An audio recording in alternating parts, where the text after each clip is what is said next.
Are y'all asleep or are y'all awake? I know it's late. I know it's late. I know it's late. But we're up on TikTok clearly right now going off on Hindu people who think they're black Americans using Ebonics. I don't know what y'all thought because August is over. You can try us. You can't. Happy boycott timber. We'll be boycotting even more, you guys. Get on in here. Get on in here. The boycott is still long and anybody can get the smoke. Okay? Anybody can be boycotted. That means anybody. Anybody who wants to come to America to cosplay, you could be boycotted. That's just what it is. Come on in, guys. It's a late night show. It's a late night show. Tap in to the late night show.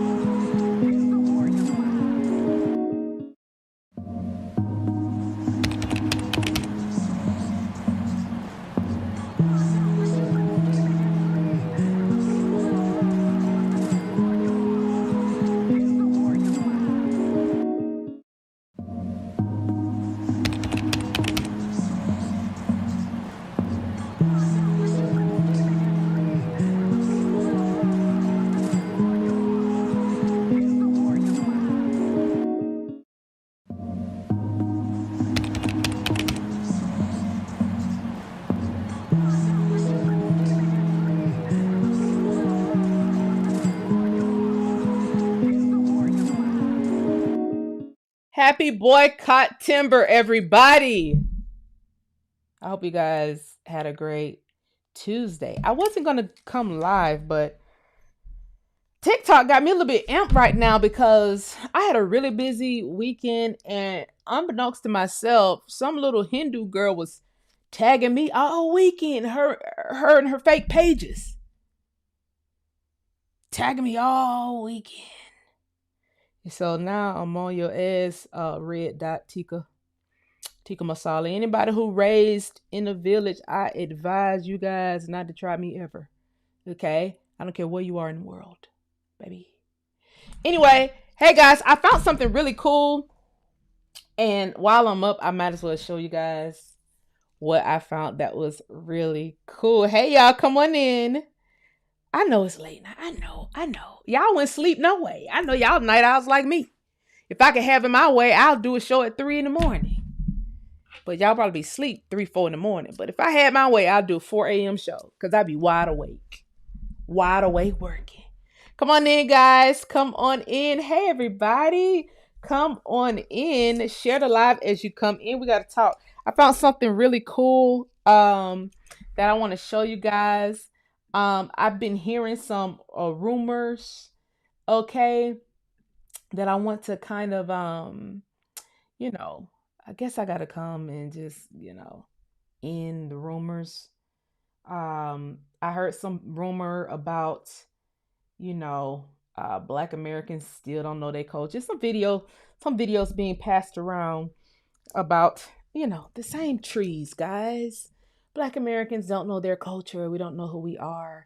They're right now having a debate on TikTok comparing foods and saying, oh, Black Americans they clearly have culture because look, they make green beans or they make collard greens. And this is compared to some other BS, whatever is in Africa. And they use what scraps they had to make meals that reminded them of home.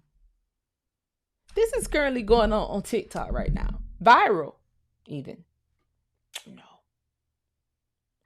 This culture question is so weird to me. Like, it's getting weird. It's giving, we never should have even started talking to this group of people in the first place. Because what do they have to offer?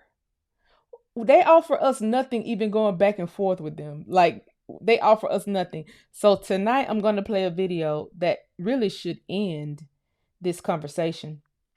It really should end this conversation. It's a lot of other stuff going on. I left for the weekend. I went down to my hometown And I come back. They say Trump missing. They said there's some kind of rat Atlanta going on. It's just chaos. And then our foods, the slaves used the scraps to make foods that reminded them of Africa, reminded them of back home in Africa. I wasn't even gone 48 hours. I mean, it's just like it's weird. It's weird. I'm weirded out. I'm very much weirded out. Share the live as you come in. We're about to let me see, can I do something real quick? Let me see, can I do something real quick before I show y'all this video? Let me get my YouTube. Let's see, where's that? Very interesting story something here. else I want to show y'all. Well, that's not it. Something else I want to show you guys. Oh! This is what I want to show y'all. Guys. Okay, so there's this person that has reared his head. You might want to get some people in here because there's this person that has reared his head and showed his face for the first time. That's what we're going to discuss tonight, the slave trade. Since there's a conversation that's right now going on TikTok about the slaves. The slaves use what little bitty scraps they had in order to make dishes that reminded them of home. I'm going to play tonight the man who made the Slave Voyages website from here in Atlanta. I'm going to play it tonight for you guys. Sure am. Before I do that, let's end the culture conversation by allowing the President of the United States to tell you. Let's allow the President of the United States, okay? Let's allow him right now to tell us about Black American culture. We're going to do that just so we can have on record to tie this into the whole culture conversation. And then we're going to discuss slave voyages. Okay. So click like, and I got a file to show y'all too. So click like, share the live. We got to talk. Okay. Let's play this. This is good. This is really good. This is really, really, really, really good. And very befitting. Very befitting. Let's play it. We must put America first. This is a nation that invented the light bulb, the telegraph, the television, the telephone, the computer chip, the smartphone, the GPS, the integrated circuit, and even the internet. Basically, we invented everything. What is left? What is left? Everything. And now what is AI. left? Let's say it again. Put America first. This is a nation that invented the light bulb, the telegraph, the television, the telephone, the computer chip, the smartphone, the GPS, the integrated circuit, and even the internet. Basically, we invented everything. What is left? We invented everything. And now it's AI. We invented everything. Does anyone have anything else to say? They're still talking. They're still talking. They're still talking. Asking about culture. What's our culture? What do you mean? Being an inventor is our culture. It's not yours, certainly. You guys can't even run you some goddamn water, look like. You guys cannot run your electricity. And I have been saying this entire time, we need to cut these people internet off. Maybe then they'll understand our culture. We invented the internet. Literally. We invented the goddamn internet. That's our culture. The internet, ho. The internet is our culture. Okay? So, like I said, we need to go up to Virginia, send some Navy divers down there, and cut these people internet off who talking shit. And look, Whatever happens to them, happens to them. When you cut your internet off, cut them off from the world, whatever happens, happens. Then maybe you won't have to fight so hard to get their whatever mineral y'all mining over there from Africa. Turn the internet off since they got so much to say. They can't really afford, and really, they should be paying us a tariff for the internet alone. I wonder why nobody ain't talking about that. They should be paying us a tariff for the internet alone. We invented a cell phone that they talking shit about us on. How we invented a cell phone and then you talking shit about we don't have a culture. You got to make it make sense. You got to make it make sense. And I know it ain't just me. Please share the live before we start discussing American the Atlantic slave voyage, the slave voyages website that all of these people are using in order to say, oh, the poor slaves, you know, they used the scraps to make the food. Massa gave them chitlins and that's all they had to eat. They sitting over here comparing on TikTok now, sitting there arguing about us and comparing our foods to theirs. And they said, well, their chitlins is like our pepper soup. Ma'am, y'all eat pepper soup every day. A certain amount of black people eat chitlins, and that certain amount only eat it like 1 or 2 times a year. Thanksgiving and Christmas. Pepper soup is like y'all daily meal. Chitlins is bare. Chitlins ain't even counted. I noticed they didn't add fried chicken. They didn't add peach cobbler. They didn't add pound cake. They didn't add corn on the cob, grits, flour. We was the first to have the bacon. If you go back to the World Wars, we was the first to have bacon. And when the Germans came over here, they wanted bacon that the niggas was eating. It's all documented very well. But y'all eat bacon and grits every day for breakfast. It's funny.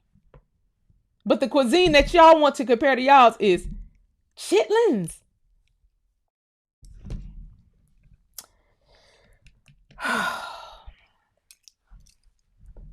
What have we come to? What have we come to? Okay, guys. Without further ado, we're going to get into this and start breaking this down. Okay? This video, I'm not playing the whole entire video. I'm just going to skip through parts of this video. But I want you to behold.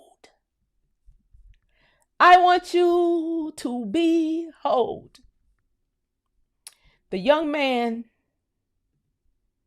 who created Slave Voyages. Now, when this slave voyage site was being created, there was a lot of backlash here in Atlanta.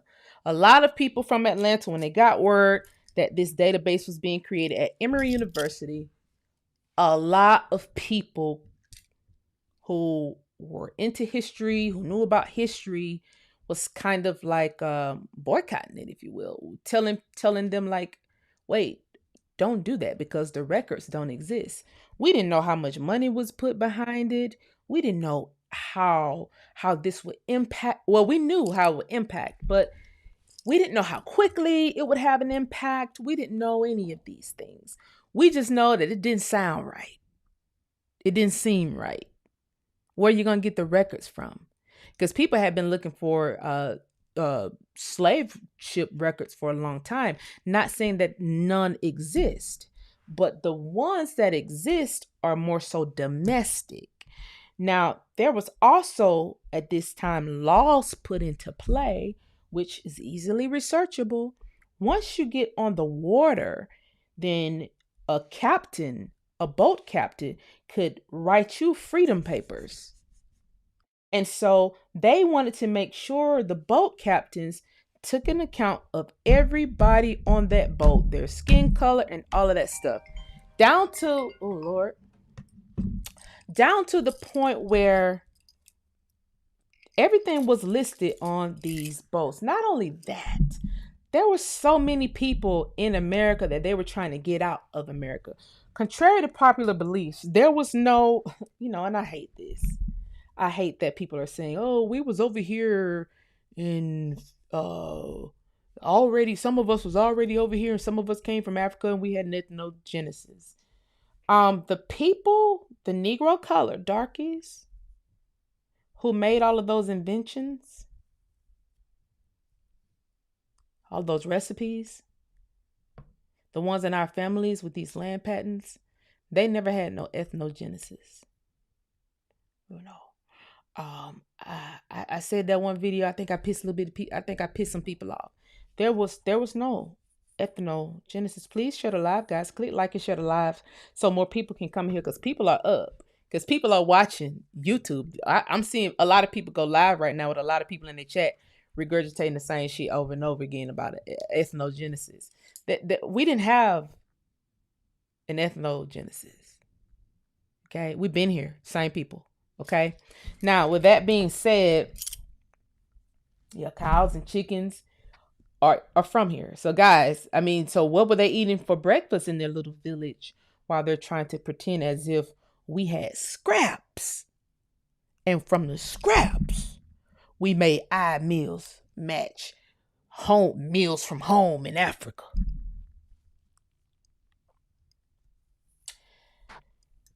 Child. Grilled corn. Exactly. So, guys, we're going to play this, right? We're going to play this.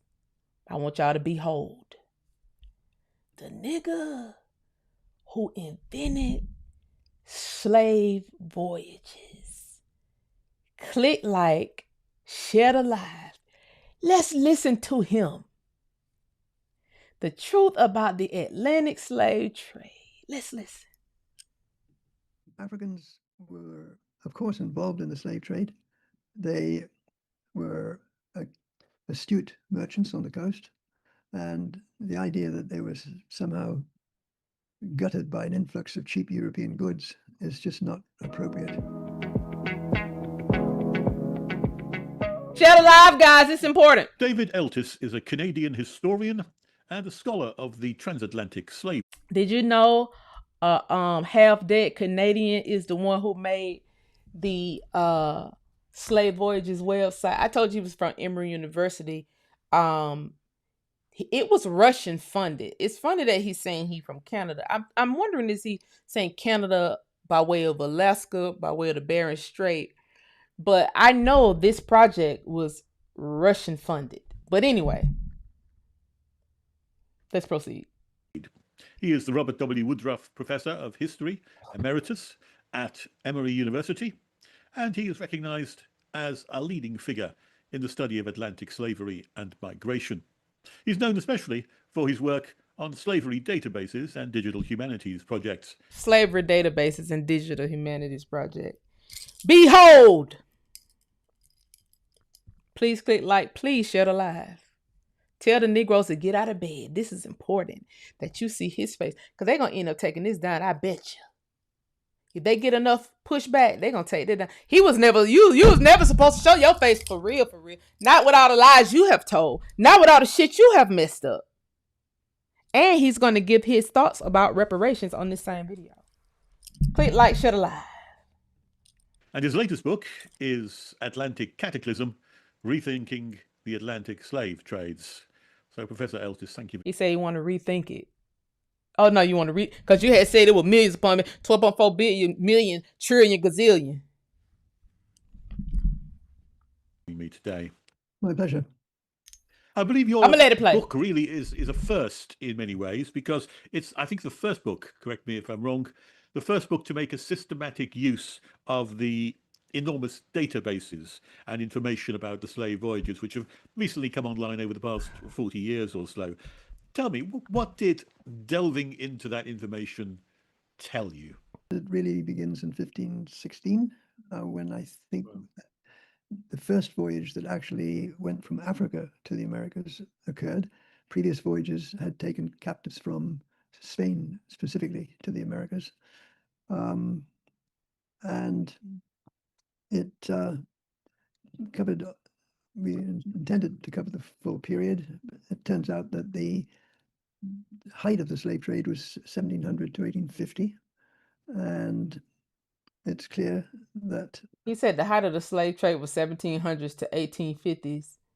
Slave trade this shit was already abolished in America. So what was they taking these mystical, magical Africans to? And then he said they brought the first Africans to America in 1516. You didn't specify what part of America they brought them to. And the slaves were Spaniards. They brought Spaniard slaves somewhere to America. They goddamn sure didn't bring them to up here where we at. So deep throat. You might need to say how deep his throat. What the fuck? Anyway, let's just play. But for abolition, it would have gone on to expand even further, I think. There was... How many slaves does it cover? Our best estimate currently is... Your best estimate, either you got the files or you don't. You have fucked up people's lives talking about your estimate. You got these niggas talking crazy to us on the internet because of your estimate. Do y'all see how this go? People are talking shit to us on the internet, calling our ancestors who were inventors slaves. Calling our ancestors who were big time landowners slave because of this nigga here estimate with that fucking... What is that hollowed out in his neck? Ancestors don't like you. They don't like you. Your estimate. 0.5 million. Wow. Which is featured on the database to which you refer. What we have is an estimate section. Well, briefly, we've got a database, obviously, which is based on material taken from thousands of records. But beyond that, you got material taken from thousands of records. You just said millions. So that means you're supposed to have millions of records to back that up.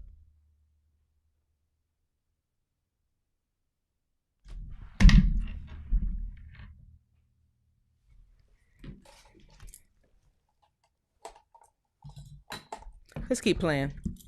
Established an estimates page. And we think that we probably have got well over 80% of all the voyages that ever occurred. How many would that be? What kind of number are we talking about? Number of voyages? Yeah. About 40-some thousand. Somebody do the math.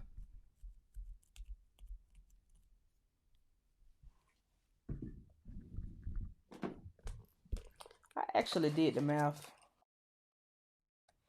He said, when I did the math in volume 2,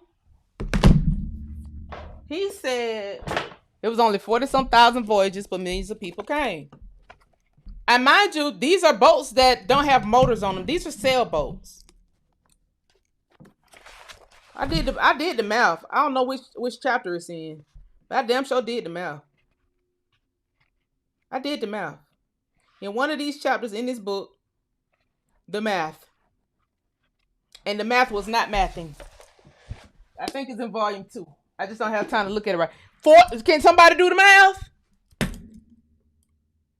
He said 40-some thousand trips. 12.5 million. Now he also said they went through thousands of records. Baby, you're gonna need more than thousands of records for 12.5 million people. Because when you look at the actual slave records, the boat records, when you look at these boat records, it may show 5. It may show 8. Very small numbers. Very small numbers, because guess what would have happened if you'd have had large ass numbers of people on a sailboat? Guess what would happen? Your boat would have been at the bottom of the Atlantic, and you cannot then count that Black Americans are over here in America because some boats sunk to the bottom of the Atlantic. That would make us a spirit, because a dead nigga can't have a baby. If the damn boats sunk to the bottom of the Atlantic, you can't count them in the numbers. Let's keep going. The current database has records of 36,400 voyages. So I'm sorry, 36,400 voyages. 36,400 voyages, guys. we're looking at here is a fairly high proportion of what actually happened. And it's this. And that's what these niggas made up, because there's no records to even prove that. But let's go. I'm sorry. Certainty or the possibility of making generalizations. Oh, you making generalizations? So you done fucked up the whole community. You done messed up so many people mentally because of your generalizations. So when we use, when you're the one who's controlling all of this, and you use things like estimates, generalization, that means you don't know. Because those of us who are researchers, we would have seen the same shit you saw.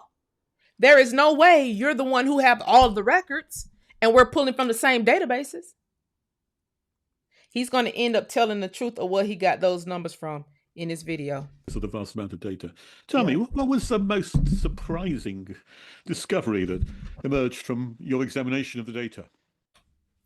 That the key slave trader, in terms, European terms at least, were the Portuguese, not the British.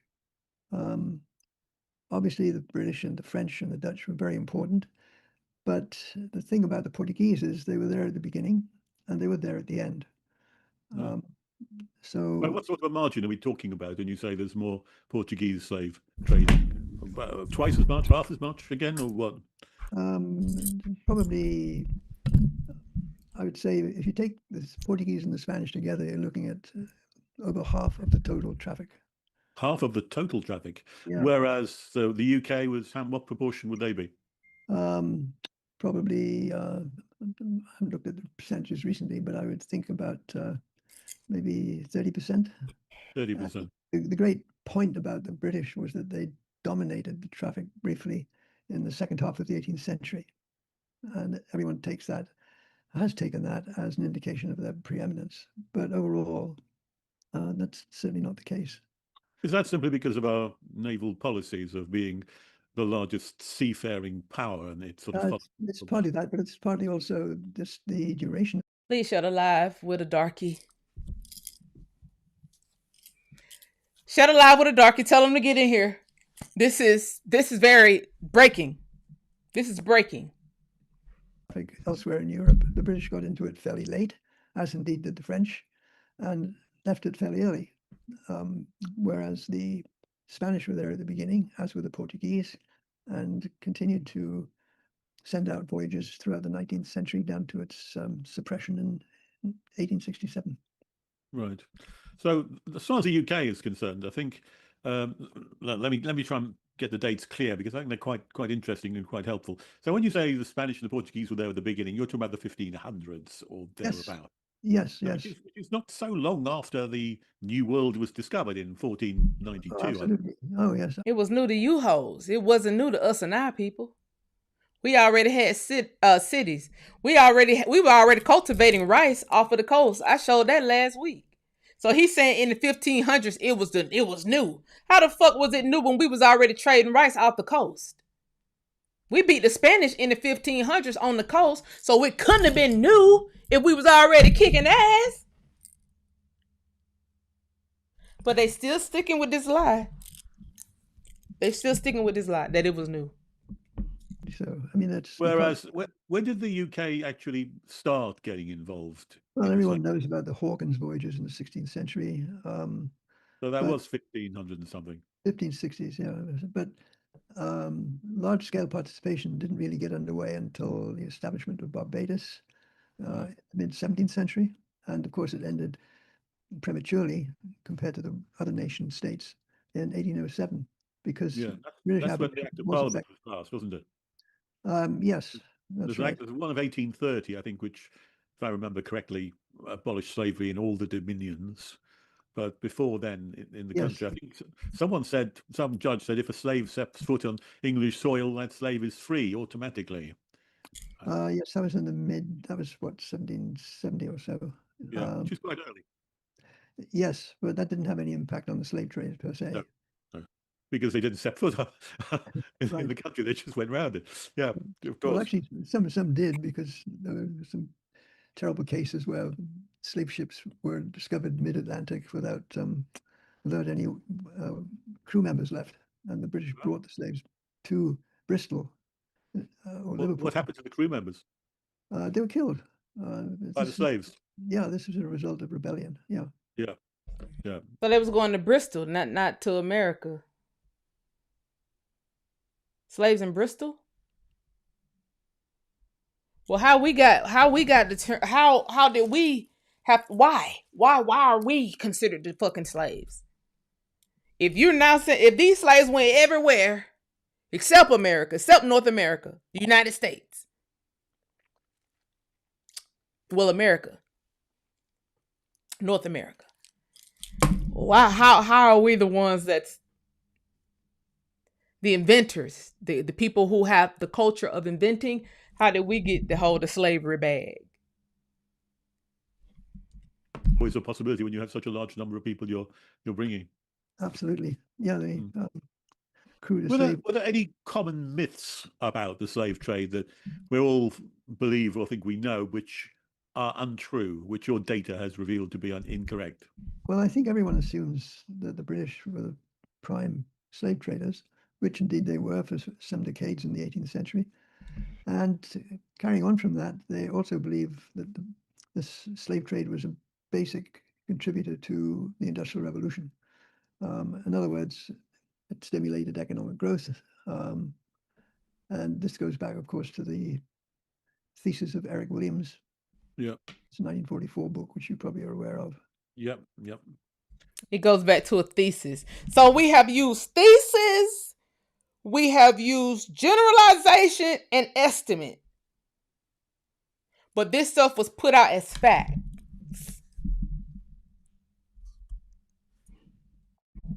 Capitalism, wasn't it? I think it was slavery and capitalism, something like that. Yes, yeah, capitalism and slavery, yeah. And it now seems that picture is a bit more complicated, given the fact that Portugal, which was the leading slave trader, is now the poorest country in at least the western part of the EU. Yeah. So it's hard to argue.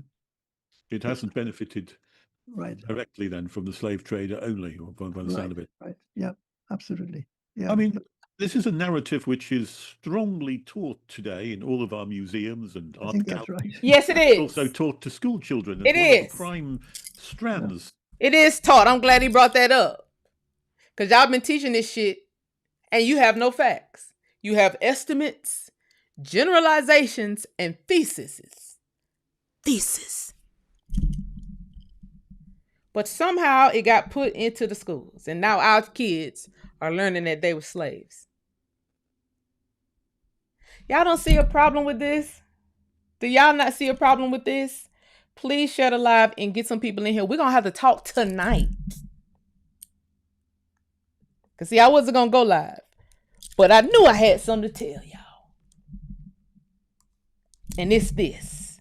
Anything that you would want to seek to correct, maybe just one or two things which are taught in schools, or at least widening out the picture so they had a better understanding?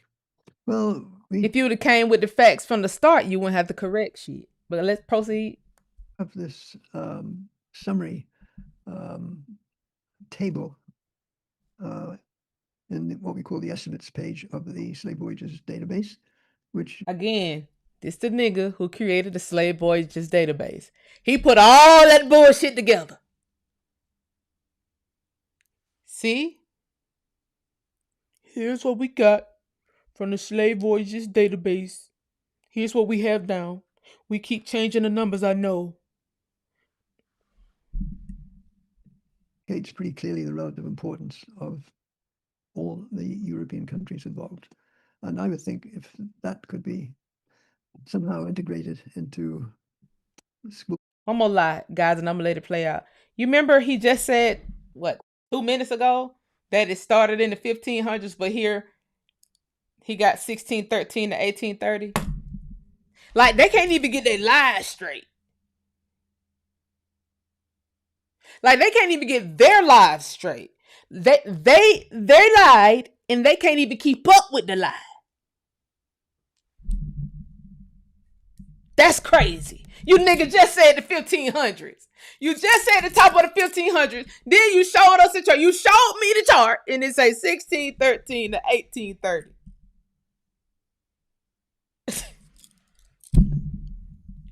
Program. Yeah. And that table would show what? Portugal at the top with 50% of the slave trade, the UK next with about 30% of the slave trade, and then other countries coming in after. Who would be number 3 and 4? Well, it would be the French and the Dutch, who were very much heavily involved before the British. Yeah, I think the Portuguese ratio is a bit less than 50%, but it's still clearly the largest of the European slave traders. Right. Now, one of the things that your book does is it challenges the traditional estimates of the transatlantic slave trade. Can you remind us what the traditional estimates were or are normally presented as, and what your discoveries have said instead?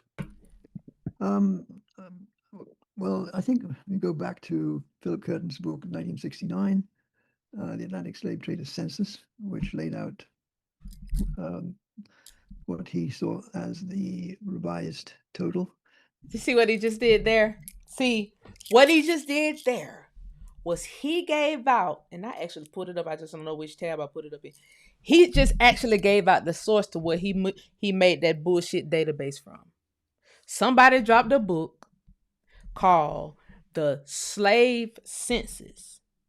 He took that book, and him and a team of people here in Atlanta, white people, in the blackest city in the nation, sat there, didn't listen to none of the niggas who said don't do it. Didn't give a damn about the pushback that they got from it.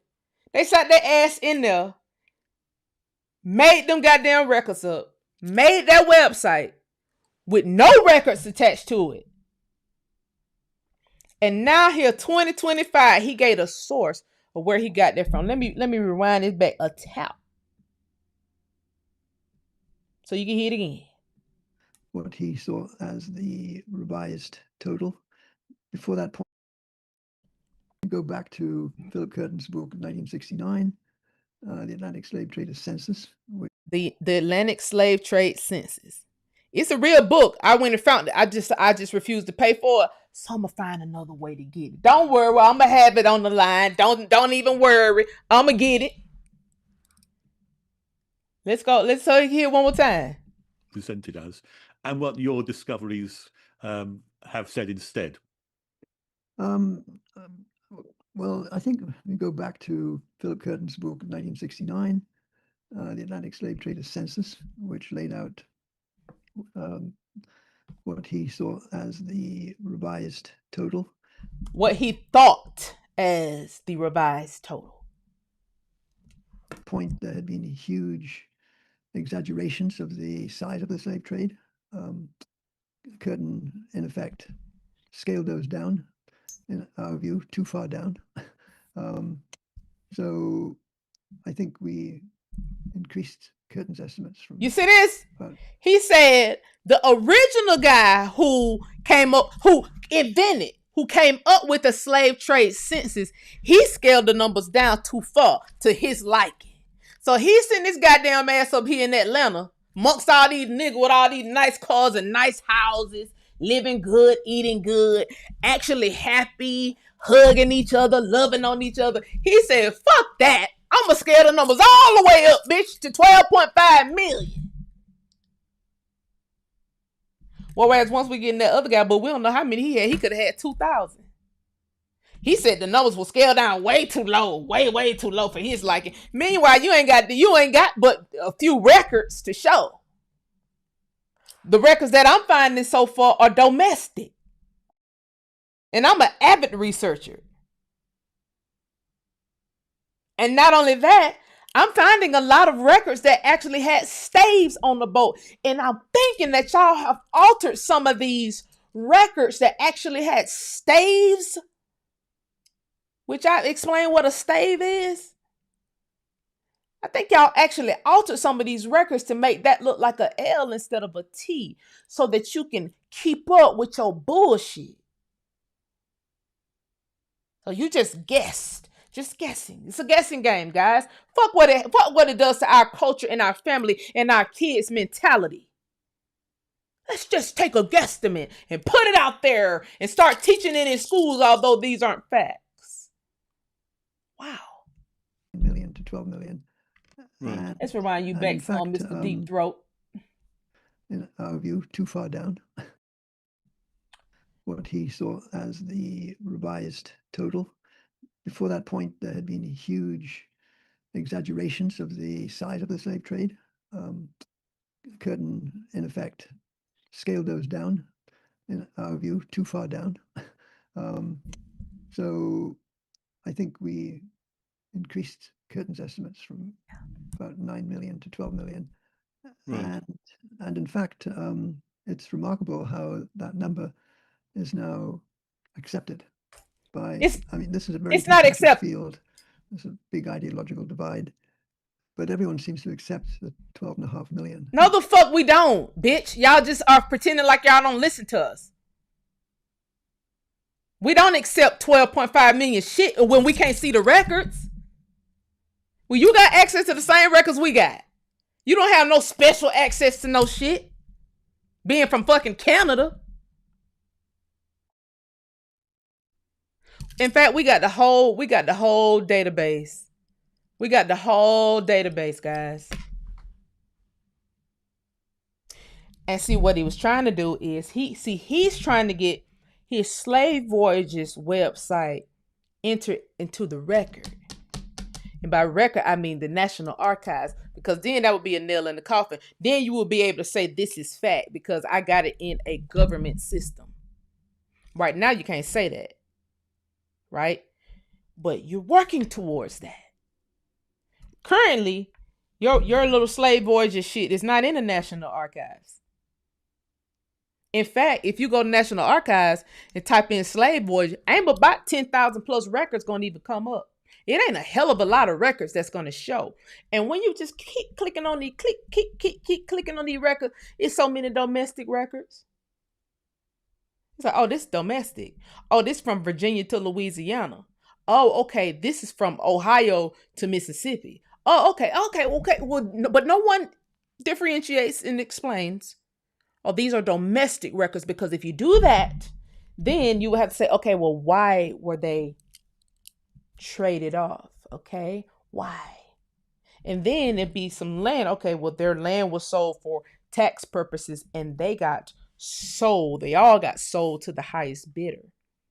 And on that ledger, it has the family, the dogs, the houses, the acres, the goddamn horses, the ox, the plows, the holes. That's on all of the records. Come up with. What's the ideological divide? Because I'm not aware of it, because I'm not involved. Remarkable how that number is now accepted by, this is a very contentious field. There's a big ideological divide, but everyone seems to accept the 12.5 million. Who is everybody? Come up with. Foreigners? What's the ideological divide? Because I'm not aware of it, because I'm not involved in looking at this in detail. Well, that's the slave trade was critical to industrialization. Right. There's one argument. Our industrialization, our industrial revolution. Yes, that's right. Yeah. And your conclusion is what? That it was basically irrelevant. That there's far more going on at the time than just the slave trade. And basically, we argue that what matters with industrialization is what's happening within the economy rather than what's happening outside the economy. In other words, property rights, patent protection, etc., etc. So if the slave trade did not fund in its entirety the Industrial Revolution to put us leagues ahead of everybody else, what proportion of the income that we got from the slave trade did come in, would you say? And was it significant or was it insignificant? Or was it still in the middle? No, it was highly significant. But the question is, if it didn't exist, would the slave trade, would industrialization have happened? And our conclusion is that yes, it would. Of course it would, because y'all making all that shit up, and you know the industrialized revolution actually happened. multiple times. Trump told you before I started playing you who invented every fucking thing. So of course there was already industries over here. See, see how they contradict themselves. He said the slaves had to be brought over here due to the Industrial Revolution. You wasn't gonna industrialize shit that you didn't own. You didn't own it to Reconstruction. A lot of this shit you didn't own to the World Wars. Slave had been stopped in. They wouldn't even letting Africans over here. Our people didn't want Africans over here. But then when the white people took the shit, they didn't want Africans over here. You can go to the census and look at that. It has everybody who was over here listed on the census.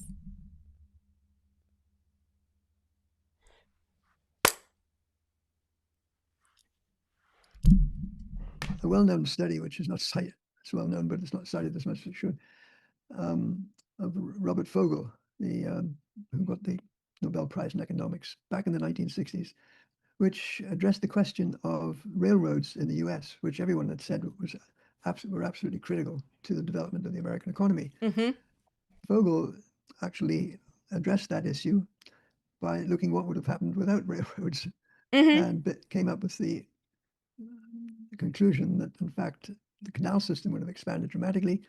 And he came up with a figure in 1900, which suggested that the American economy would only be 5% below what it actually was because of all this. People assume that if resources are not being used in the slave trade, they're just going to sit idle. But that's not what happens. In fact, people make adjustments. And the basic bottom line here is that no single industry or innovation explains anything. There has to be a series of complex. No, it explains a lot. The innovations explain a lot. Let me show you what. Please click. Get people in here. I'm gonna answer his question right now. Click like, get people in here. I'm gonna tell him what innovation explains. It explains a lot. Where is that? I just played not long ago. We must put America first. This is a nation that invented the light bulb, the telegraph, the television, the telephone, the computer chip, the smartphone, the GPS, the integrated circuit, and even the internet. Basically, we invented everything. What is left? We invented everything.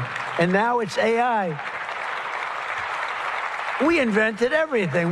Does anyone have anything else to say? Bitch, that's what it explains, that we invented everything and we was already here. That's what it explains. He said innovation does not explain anything. Then he mentioned the railroad and jumped off it because they had already lied and said it was the Chinese that came over here and invented the railroad. They forgot that they had that Expulsion Act on the books. They forgot that. Then they forgot that all these files point to not only the Buffalo Soldiers building out the railroads, but all of these people, these Indians, who you just took their tribes during the Civil War and made them slaves because you just took their whole nation. And then you wrote that 14th Amendment, and then you wrote that 13th, 14th, 15th Amendment, but whereas they could be slaves now, just be in involuntary servitude, like if they get in trouble, right? And then you had all those niggers out there, colored darkies, working on the railroad, expanding the railroad. Because you said they got in trouble doing the dumbest shit. Also, you can keep them as slaves. Involuntary, though. They can't keep up with their own lives. They think we can't keep up. No, we're the futuristic people. We're going to keep up with everything. We're archivists by default. We're listening to everything you say. And we remember everything. Which most historians ignore. Okay. Go back, sir. I'm sorry. Go back. Line here is that no single industry or innovation explains anything. There has to be a series of complex developments which most historians ignore. Okay. Let's look at this from the other side. Before we look at it from the other side, let's also keep in mind A black man was the one that invented the railroad switch. What that lets railroads cross. You need that switch in place to divert it. A black man invented that. Now you ain't gonna tell me he came from Africa to invent that and didn't invent it in Africa. Because while some people argue that Britain really took off because of the proceeds of the slave trade, there are also those people who say that Africa's development was entirely suppressed by the slave trade. That the number of people who were taken away from Africa meant that they couldn't progress and develop in the way in which they would have normally. What's your comment on that? Well, we actually have a chapter. I have a chapter on this in the book. It's chapter 5, and it takes up a number of widely held impacts of the slave trade. And I think basically the database makes it improbable that any of these effects were actually going to take effect. Africans were, of course, involved in the slave trade. They were astute merchants on the coast. And the idea that they were astute merchants on their coast. What were they trading? What in the fuck was they trading? Shea butter? Was it shea butter? Because they're not trading much today. What were they trading if they were so astute? Sir, were they trading sands from the equator? And where were they trading it to since they were so astute? Somehow gutted by an influx of cheap European goods is just not appropriate. Also, I think the numbers, if you look at any reasonable projection of African population, the numbers taken away by the slave trade couldn't have affected the total population of Africa. Didn't you say that the database has 12 million people to account for? That means 12 million people taken out of Africa. That's right. Yes, but so would that have a significant impact back in the 1700s, 1800s, 1900s? I don't think so. It's spread over almost 400 years. And if you do it on an annual basis, it really doesn't account for anything. Sir, you did not give us a 400-year timeline, nigga. You just gave us like a 200-something year timeline. You said from 1613 to 18 something. Now, which is it? Because 400 years ended in 2019, return back home to Africa, little campaign y'all had going. That was your 400-year mark. So you mean it was the 12.5 million slaves have still been coming over here the whole time? Even in 2018, 2017, that's how y'all got y'all 12.5 million estimate. I'm not the only one who hear. This is my second time listening to this. Like, he said they came from on a 400-year stretch. He initially said 1500. Then he showed a chart from his Slave Voyages website that said 1613. And then the actual marker that notates the first actual Africans coming from Africa says 16, 19, 20 and odd. Somebody lying. Somebody's lying. We've been told him they was lying. He just showed his face before he died. He decided to show his face. Look like he got 1 foot in the grave, 1 foot out the grave. And then and he keeps squinching his eyes. Because every time he open his eyes, he see the ancestors looking at his ass like this. Every time. That's why he keep doing all that squinching and closing his eye and looking to the side. You can't even open your eye. The ancestors on your ass about this lie. Y'all put a lot of money behind this lie right here. Population decline. This is one of the, I think, least popular findings in the book, but I'm afraid the data can't be disputed. Backward projections. When you say it's the least popular, have you had any pushback from? Actually, surprisingly little. I'm still expecting it, but we've had reviews. He said he hasn't had no pushback. You had pushback from the start from people in Atlanta. I probably can go back and find the old post about the shit when we were sitting here talking about it. We was talking about it online. We was talking about it offline. We was talking about this shit everywhere. Like, they finna build a slave database. What, how? Why? And they don't have the records? Weird. He said he got no pushback. He said, I sat here and I told all these lies and I got it into the school system. And next I'm working on getting it into the National Archive database so it can then go out. But I already got it into the school system. So we've already started propagating the lie. Fuck what the black children feel. Fuck what it does.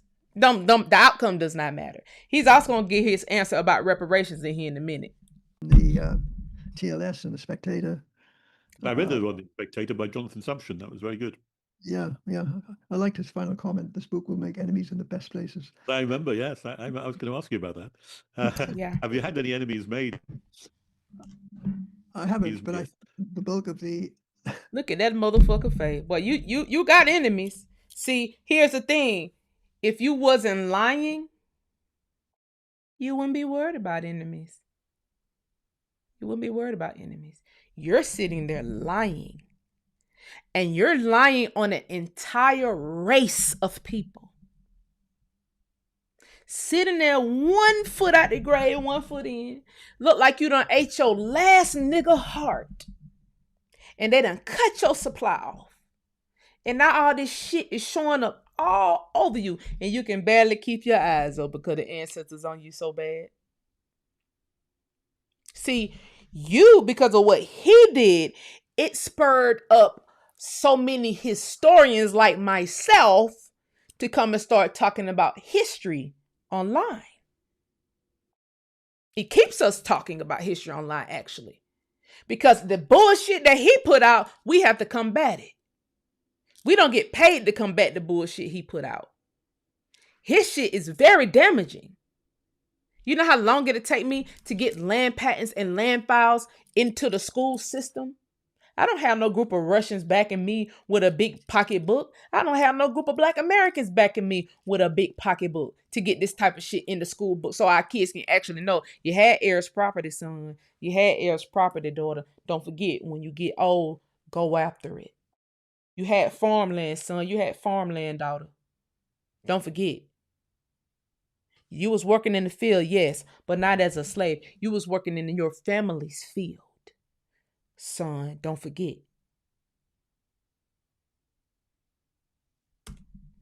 I think the bulk of the academic reviews in the academic journals are yet to come, and I'm certainly expecting pushback there. Sure. In your book, Atlantic Cataclysm, you describe the slave trades, which you use a plural term for slave trades, as a cataclysm. And why did you choose that word? What was that to convey to the reader? It was to convey the horrors of the whole thing, first and foremost. The slave trade is the Atlantic slave trade is quite unprecedented. There's nothing like it at all in the history of the world. Previous cataclysms, I guess, were maybe the Mongol invasions, and the hundreds of thousands, millions of people that were enslaved as a result. But there's nothing quite like the traffic across the Atlantic. And I think that's what makes it quite exceptional. What would you say to those people who say, well, look, slavery has taken place ever since civilization took place? So you can go back to Egypt. You can go back further than Egypt. That's the point of chapter 1, really, yes. Aren't these comparable when you look at the way in which mass deportations took place into Assyria, Babylonia, when you look at the way the Barbers were kidnapping people from all over Europe, many millions of people, I believe, and bringing them into the Islamic slave trade? Why do you say that the Atlantic slave trade dwarfs all of those? Is this about numbers? It is. I think the point to start with here is the fact that there was an Islamic slave trade. But damn, if there was an Islamic slave trade that didn't have nothing to do with the niggas coming from Africa to America, why don't the Islam get a bad rep for being the fuck slaves? Why are we the only ones that say, "Oh, y'all, all y'all slaves"?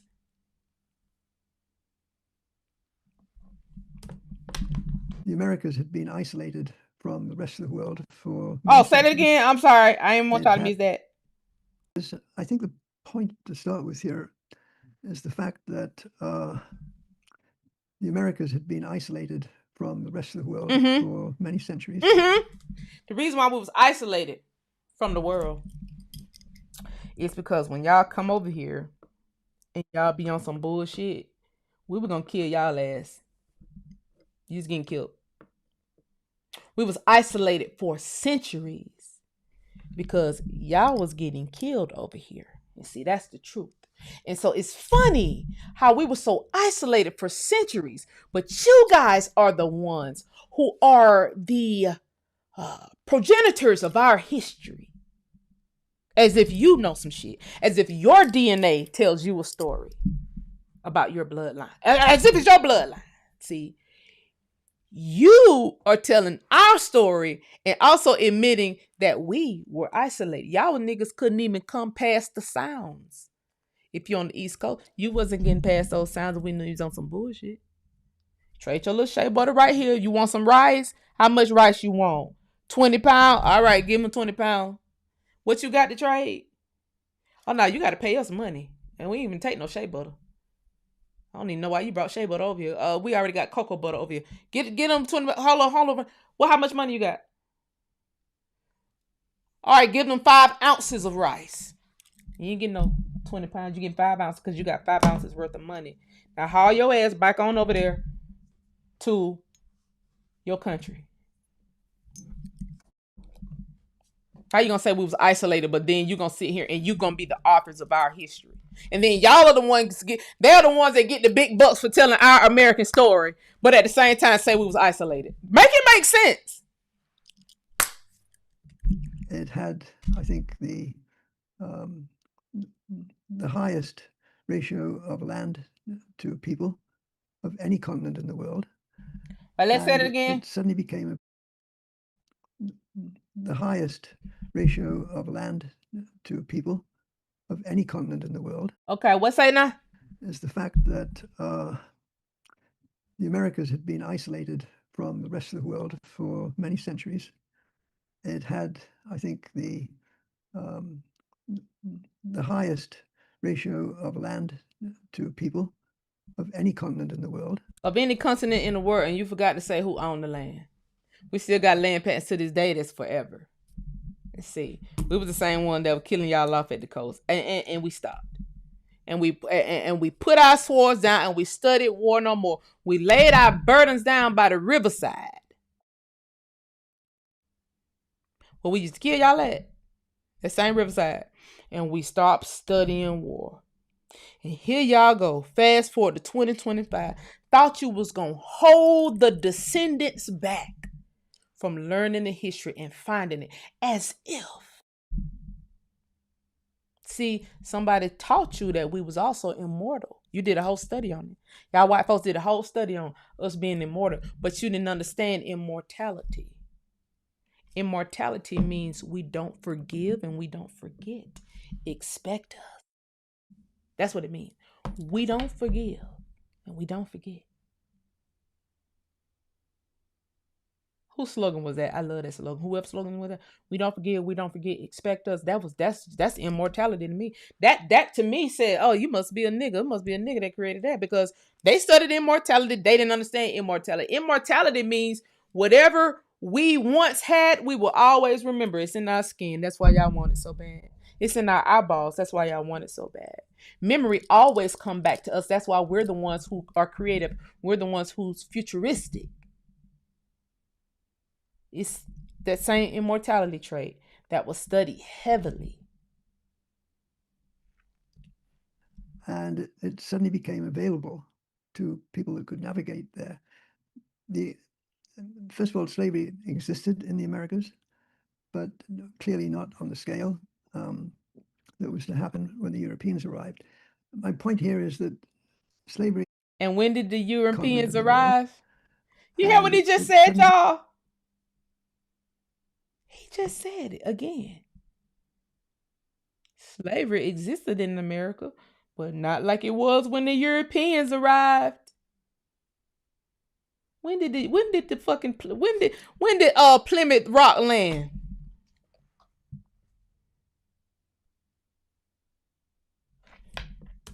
Available to people who could navigate there. First of all, slavery existed in the Americas, but clearly not on the scale that was to happen when the Europeans arrived. My point here is that slavery was almost inevitable in the Americas, given the land-labor ratio. And if Europeans hadn't got there, probably someone from Asia would have done so, and the same thing would have happened.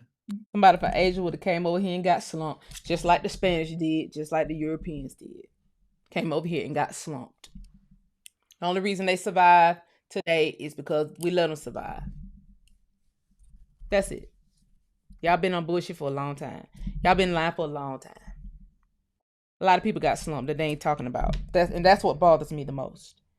People who got slumped, they leave them out of the story. Okay? The Spanish are Europeans as well. But they don't count the Spanish, the European Spanish, into the British Spanish, as if them two is two separate niggas. They the same person. They got slumped, and they got slumped. A trans-Pacific slave trade instead of a transatlantic slave trade. So the circumstances were such that it was quite unprecedented. And of course, given the consumption of plantation products like coffee and sugar and cotton, it was inevitable that there would be a huge requirement for labor. And that labor was clearly not going to be supplied by the indigenous population. It wasn't big enough, apart from anything else. And that's how they keep up with their lives, you guys. There you have it. He said the indigenous population wasn't big enough. Nigga, they said we only 14% of the population today here in America. Lying about that still to this day. They said we make up 14% of the population, but come up with all the inventions, all the trends. They say we unstable in 5 states in the South. Well, that's where everybody at. And those 5 states in the South got only 14% of the population is niggas. But all the culture in this bitch, influencing all the culture all over the globe. But it ain't but a few of them. Certainly not enough to run their own family farms. And y'all see how this nigga keep closing his eyes? How you got a new book out, sir, and you keep your goddamn eyes closed? You can't keep your eyes open long enough to write a book. So who wrote the book? ChatGPT? TV? Who wrote the book, sir? You got a brand new ass book out. I'm watching you right here on the live. We're all watching you. We can see you. You know that, right? You can't even keep your eyes open. How you write a fucking book? Who wrote the book? The same person who wrote the Slave Voyages website? AI? And this was what created the transatlantic slave trade as a kind of unique event in the history of the world. Right. And he don't even believe this shit either. Right. Affect it because it's such a cataclysm. How did it affect the global economy? Did it have an effect upon world economy at all? Or was it just limited to Europe? Well, there was a lot going on apart from the Atlantic world. Europeans were spreading into Asia, obviously. Trade with the East was very important. What tends to get lost in all this is the importance of the trade developing within Europe. I mean, the Dutch got rich essentially on the trade with the Baltic. And in comparison, the slave trade, I think, was fairly modest. But these internal developments in Europe are rarely taken into account in overall assessments of specifically the slave trade in the Atlantic. How do you see that the slave trade, this cataclysmic event then, is it still shaping our world today? And if so, in what way primarily? Well, I think it's having a huge influence, continues to have a huge influence on our world. Yeah, right. Africa is obviously much less poor than it was 100 years ago, but there's still a major discrepancy between incomes in Africa and incomes elsewhere. And I think that's what is primarily responsible for the focus on the slave trade. People are looking around for an explanation, and the slave trade seems to be ready at hand for this. Do you agree with that the primary reason why Africa is underdeveloped is because of the Atlantic slave trade? No, I don't think that's the case at all. There's much more going on than the Atlantic slave. The Atlantic slave trade stopped essentially in 1870 or 1866, actually. And sir, what the fuck? What the y'all? This nigga that had about 10 different dates in one video. 10 different dates, but we're supposed to believe you. See, we supposed to believe the white man about history and not the black woman or the black man about our own history. The nigga had 10 dates in just this little video. I think it started in 1866. You mean the Civil War? You telling me the Civil War stopped the slave trade? No, I mean 1873, 1844, 1906, 19-year return. I think it stopped at 1492, Ocean Blue. Christopher Columbus actually didn't have no slaves. What he did was, y'all niggas don't know. Y'all niggas don't know what he did. And that's why your skin is eroding. You're imploding from the inside out. No more little baby kidneys for you, sir. No more stem cells. No more adrenochrome. That shit over with. No more little baby hearts. Okay? For you. You fucked up. You know that, right? You done fucked up. Okay? Only thing that's left for you is some dirt going over your casket. That's it. You done fucked up. I wouldn't have even made this goddamn video if I were you. If you know you can't remember shit, and you know you the one that actually came up with the Slave Voyages website, and you hired the team, and y'all sat there and put that shit together. I wouldn't even did no damn video if you ain't have the dates right, nigga. Don't come on YouTube, cause boy, it's some goddamn killers on YouTube, boy. Boy, we the ones on the tube. You should have put that shit on TikTok or Instagram somewhere. You don't come on YouTube with no bullshit, boy. We gonna eat it every time. We gonna eat your ass up every time. We gonna eat your ass up so bad they gonna suppress the video. They better. They better. You would think the nigga who created the Slave Voyages website would have more than 6,000 views on the video. Guys, when I saw it, it didn't even have 1,000 views on the video.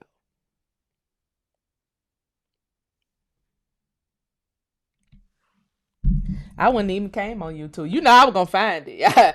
It just hopped in my lap. This video, it just hopped in my lap. They said, "There you go, Queen. Get his ass." I wasn't looking for it. It was looking for me. I did not go looking for this. This video was looking for me. This nigga can't even get he can't get his date straight. He can't keep his eyes open. Look at this nigga. Look at him. That's the one that told everybody we was slaves, y'all. He the one. Look at him. Can't even keep his goddamn eyes open.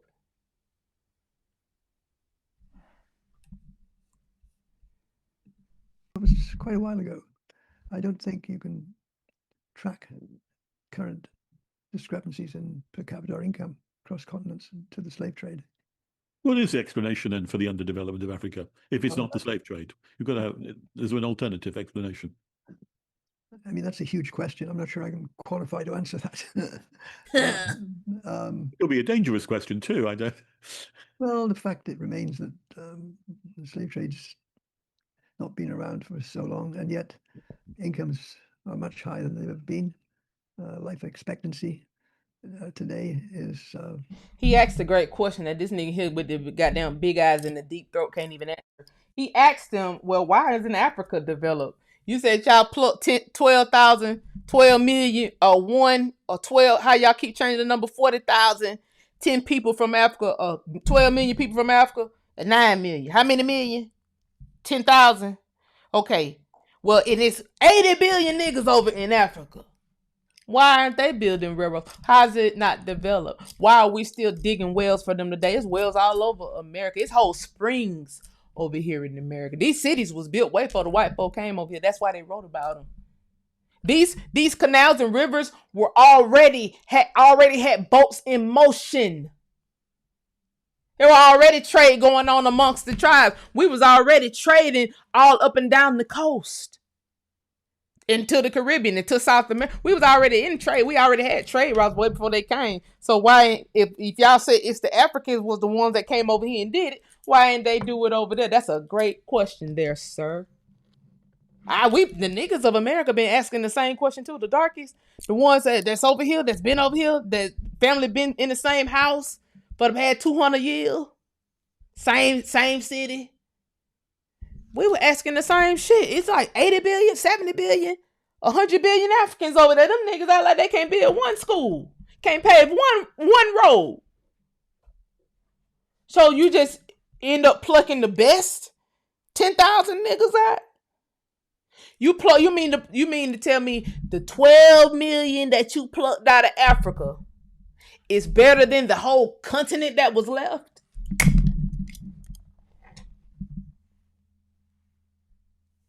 And they on this bitch going back and forth with us today. The reason why you can't quantify that or qualify that is because we're two totally different people. There was no motherfucking ethnogenesis, bitch. They're not us and we're not them. Period. But people like him and everybody that they done paid, because the Russians and all that was involved in this shit, and the Russians pay all these kind of people with this ethnogenesis shit. Well, we did come. I'm not saying that we're not from Africa. We did had come. Or what had happened was we did come over here. But what had happened was we mixed in with the Indian. We're no motherfucking mix in. We don't mix in with them niggas now. We don't mix in with them now.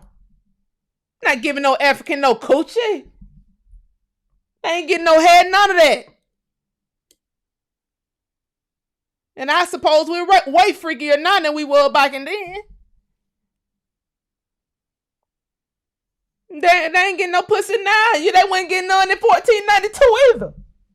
Ain't no ethnogenesis. 2 or 3 times what it was in the 17th, 18th centuries. However you want to measure it, I mean, this is not a popular argument, but crime is down. People are safer than they've ever been. What you talking about? I forgot what he's fucking talking about. What? Let's see what he's talking about. Was in the 17th, 18th. Nigga. Dangerous question too. I don't. Well, the fact it remains that the slave trade's not been around for so long, and yet incomes are much higher than they've ever been. Life expectancy today is 2 or 3 times what it was in the 17th, 18th centuries. However you want to measure it, I mean, this is not a popular argument, but crime is down. People are safer than they've ever been, as well as being more prosperous than they've ever been. Where are you talking about? Which location? Do you mean in Africa, or do you mean in the West? Everywhere. The West. No, it's not just the West. I think it's applicable to all parts of the world, actually. This is essentially the Steve Pinker argument. I don't know if you're aware of his books, but what's his argument? That progressives don't like progress, essentially. How does that work out in this case? Come on, man, get to the reparations question. We did get rid of the slave trade. And while we have not got rid of slavery, we've certainly reduced it significantly. There's still people that are subject to work without pay. But in terms of numbers, it may well be greater today than any point in the past, given the huge increase in the world population. However, if you look at what's called modern slavery more closely, it usually turns out to be associated with the exploitation of women or the exploitation of people in rural India. And usually it's of temporary duration. No modern slavery that I know of results in the offspring of the slaves also being slaves. And that was the chief characteristic of slavery in times we were talking about. Yeah. Yeah. What about in places in Africa now, like Mauritania and Niger and Mali and Sudan, parts of Sudan? Well, there seem to be types of slavery taking place there, often in great numbers. Yes, but at least the statute book says slavery is illegal. Oh, yes. There's the de jure and there's de facto. Yeah, but that in itself is an achievement looking at global history. The fact that officially people, states simply have outlawed the practice. Yes. And would you say that the UK took a lead in that? I think so. It certainly took a lead in trying to suppress the slave trade. I don't think it was especially successful in doing that, but it certainly gets a lot of attention. In practice, you couldn't just force people to. The effect of the English must necessarily be limited, given the fact that you can't expect one country to impose its values on another. Certainly not in the short run. So, while the British led the way in suppressing the slave trade, I don't think their naval campaign was especially effective for that reason. They lost quite a lot of men in the Navy, apparently. Oh, they did, and it was very expensive. People focus on the compensation paid to slave owners when slavery was abolished in Britain. Yes. And I think the argument is it comes to about £20 million. But if you look at the campaign against the slave trade, apart from the deaths of English personnel, you have the cost in naval terms of something like $13 million. So it's sort of comparable. But in one case, it's effective because it's applying to people within British jurisdiction. In the other case, it's ineffective because you can't expect one country to impose, unless it wants to go to war with France and the US. It's just not practical. Yeah. I remember reading a biography of General Gordon of Khartoum not so long ago, and I was quite surprised at how he had to go to the Sudan and had to implement the abolition of slavery because they were incredibly reluctant to do so. And he had to do it by force of arms. They weren't going to give up slavery very easily, but it was quite an interesting story, often not told in English schools anymore, I shouldn't think. No, I'm afraid not. Let me ask you then about the repercussions today, because there are some people who make a lot of the repercussions and say that they are held back, particularly in America, particularly in this country, because they come from a descendancy of slaves. Mm-hmm. And they're looking for... That's why that shit was so dangerous. Calling yourself a descendant of a motherfucking slave. Because they get to sit up and have goofy-ass conversations like this. You could have called yourself a descendant of an inventor. And like I said when I was introduced to a lot of y'all in my Who Sold the Cookies, this is way bigger than slavery. It's land involved. It's flooded cities involved. It's oil involved. It's inventions involved. I laid that shit out 2019. Here they are in 2025 saying, hey, this descendants of slaves, they asking for reparations. The fuck? Reparations. There's quite a lot of talk about reparations. America, particularly in this country, because they come from a descendancy of slaves. Mm-hmm. And they're looking for reparations. There's quite a lot of talk about reparations for the slavery and the slave trade. What's your comments about that? I'm not really a fan of reparations. Oh! I think reparations result in those people who were not slaves receiving funds, in effect, from people who were never slave owners. Let's say it again. Say it again, Mr. Man. Result in... Hold on. I think reparations result in those people who were not slaves. Oh, let me go back a little bit. Oh, result in slavery and the slave trade. What's your comments about that? I'm not really a fan of reparations.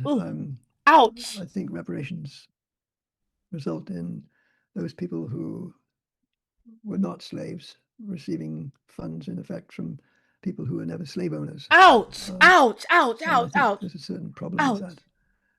What would you do then if you were in charge of the government's response to this? Well, I would be hesitant to put large sums of taxpayer money into the pot. I mean, I believe the wait. Also, you mean to tell me?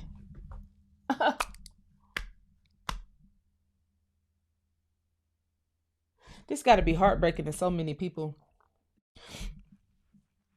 So many people who was passing around that we are slaves narrative. We're descendants of slaves. We need reparations for slavery. Slavery. Here the nigga that actually invented the fucking website. The slavery website, nigga. The one who invented the slavery website for our use to spread around and say you had an ethnogenesis because you did come from Africa as slaves. He invented a website. You didn't know the overlords that was about. You probably fucking did. Y'all probably fucking did. Cause these people got so far in the algorithm with that descendant of slave shit. Here the nigga that actually built the website. And all this stuff happened around the same time, guys. Make no mistake about it. It all happened around the same time. 2014-15 era. That's when that shit popped. Don't let these niggas tell you, oh, they started building that slavery database in 2006, 2001. No, nigga. Y'all start, because the conversation here in Atlanta started around 2014, 2015. And then the conversation online about being a descendant of slave and needing reparations started not long after that. And this nigga pulled a reverse motherfucking Uno. I built a website for you niggas. Not so you can get reparations, so that it can get in the mind of your children, bitch, that they're slaves. And that's what they descend from. They didn't descend from military leaders now. They didn't descend from the Buffalo Soldiers that was protecting everybody. They didn't descend from no military sector of Negroes that was here in them. Not the Hellraisers, what you call it up there in New York. None of them, baby. They didn't descend from the millions of farmers that was here just documented in one little era of World War I. They didn't descend from them. No.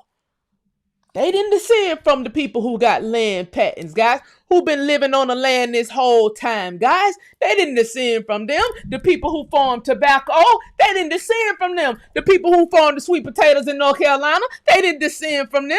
The fur traders out on the West Coast, they didn't descend from them. The rice people on the coast of Georgia and low country South Carolina, they didn't descend from them. No tobacco over in Virginia or South Georgia or Florida. They didn't descend from the people who was farming oranges in Florida, or tangerines, or avocados. None of them oil tycoons in East Texas, none of them oil tycoons in Oklahoma, Louisiana, Arkansas, Alabama. Fuck them. They didn't descend from them, guys. No.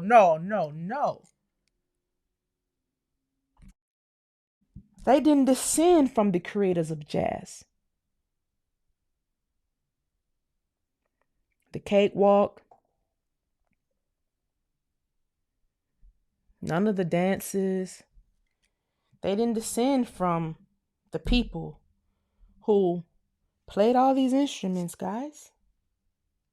Created all this culture. They didn't descend from the people who farmed chicken over in the area that we now have up under Lake Lanier. The biggest chicken farms in the nation. That's underwater now. They didn't descend from those people. I'm sorry, guys. To hell with what happened in Illinois. We don't give a damn about the Black Hills and them farming and them excavating and them mining. We don't care. They didn't descend from the people who mined iron, who ran the iron industry. None of the blacksmiths, guys. None of the seamen on the water. They didn't descend from any other guys who was running the boats. To hell with the merchants. Reverse uno. You're out. I said you was a slave. You bought it. You thought you was going to get reparations for that. Reverse uno.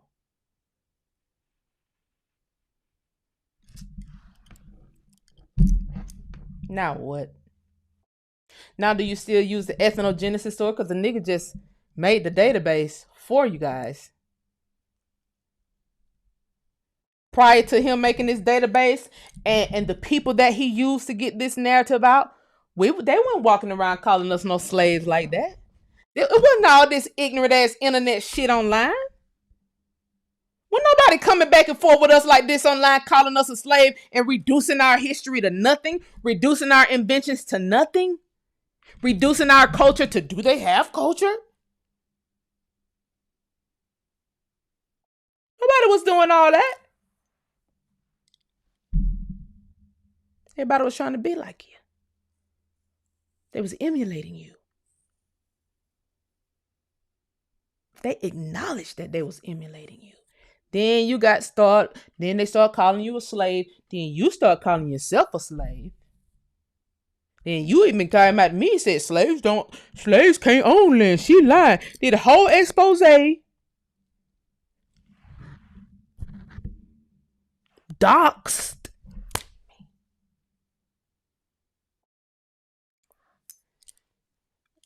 Reverse uno. He in 2025. This nigga said y'all niggas don't deserve no reparations for that shit, bitch. I can't even get the numbers right for real. I can't even keep my eyes open good enough to even hear or see or nothing, bitch. I just wrote a book. I don't know how because, bitch, I can't keep my eyes open to even see.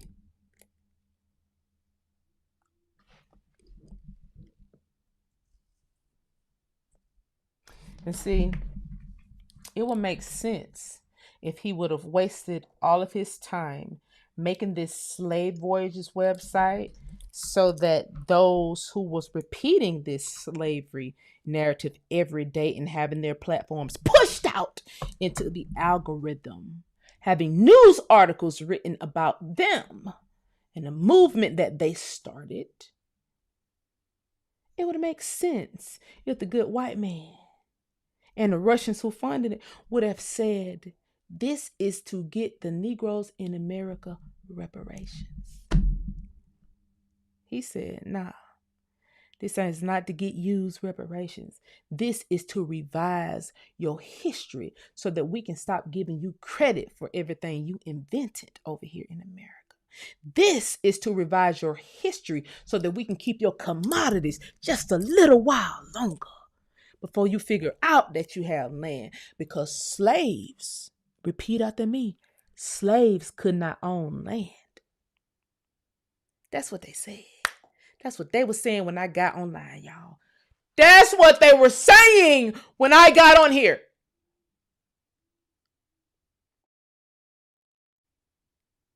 Now, where do we go from here? Because you're going to have to cut the African tree down from at the base of it, and then you're going to have to take some shovels and dig that motherfucking root out so the bitch won't grow back, and stop focusing on that bullshit. Whatever dashiki fantasy you niggas is keeping in your head with some ethnogenesis shit, cut the tree down, get some shovels, dig it at the root so the bitch won't grow back ever. Because the white man just told you what it was. He said you don't need no motherfucking reparations. He said it wasn't you that was a slave. He said it wasn't you that was a slave. And so the current taxpayers should not be held liable for the shit that was done to your ancestors. That's what he said. The white man said.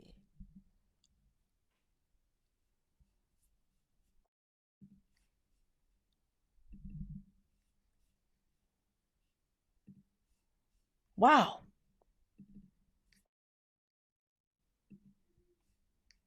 Wow. Now I hope this. I hope this is spread far and wide. Far and wide. I want to show y'all something else that I just stumbled upon. That's a file set, guys. While they continue to have their ethnogenesis, we're from Africa, but conversation online, we're gonna keep our foot on all necks for the duration. And again, this is boycott timber as well, bitch. Fuck them. You just what they did was gave the Africans and everybody else fuel to disrespect us. Not the fact that everybody else is slaves too. Nobody is denying that slavery happened. But bitch, y'all sat there and made that shit our whole identity. By creating all these organizations that then got pushed in the front, and multiple people did it. It ain't just a lot of people did the shit.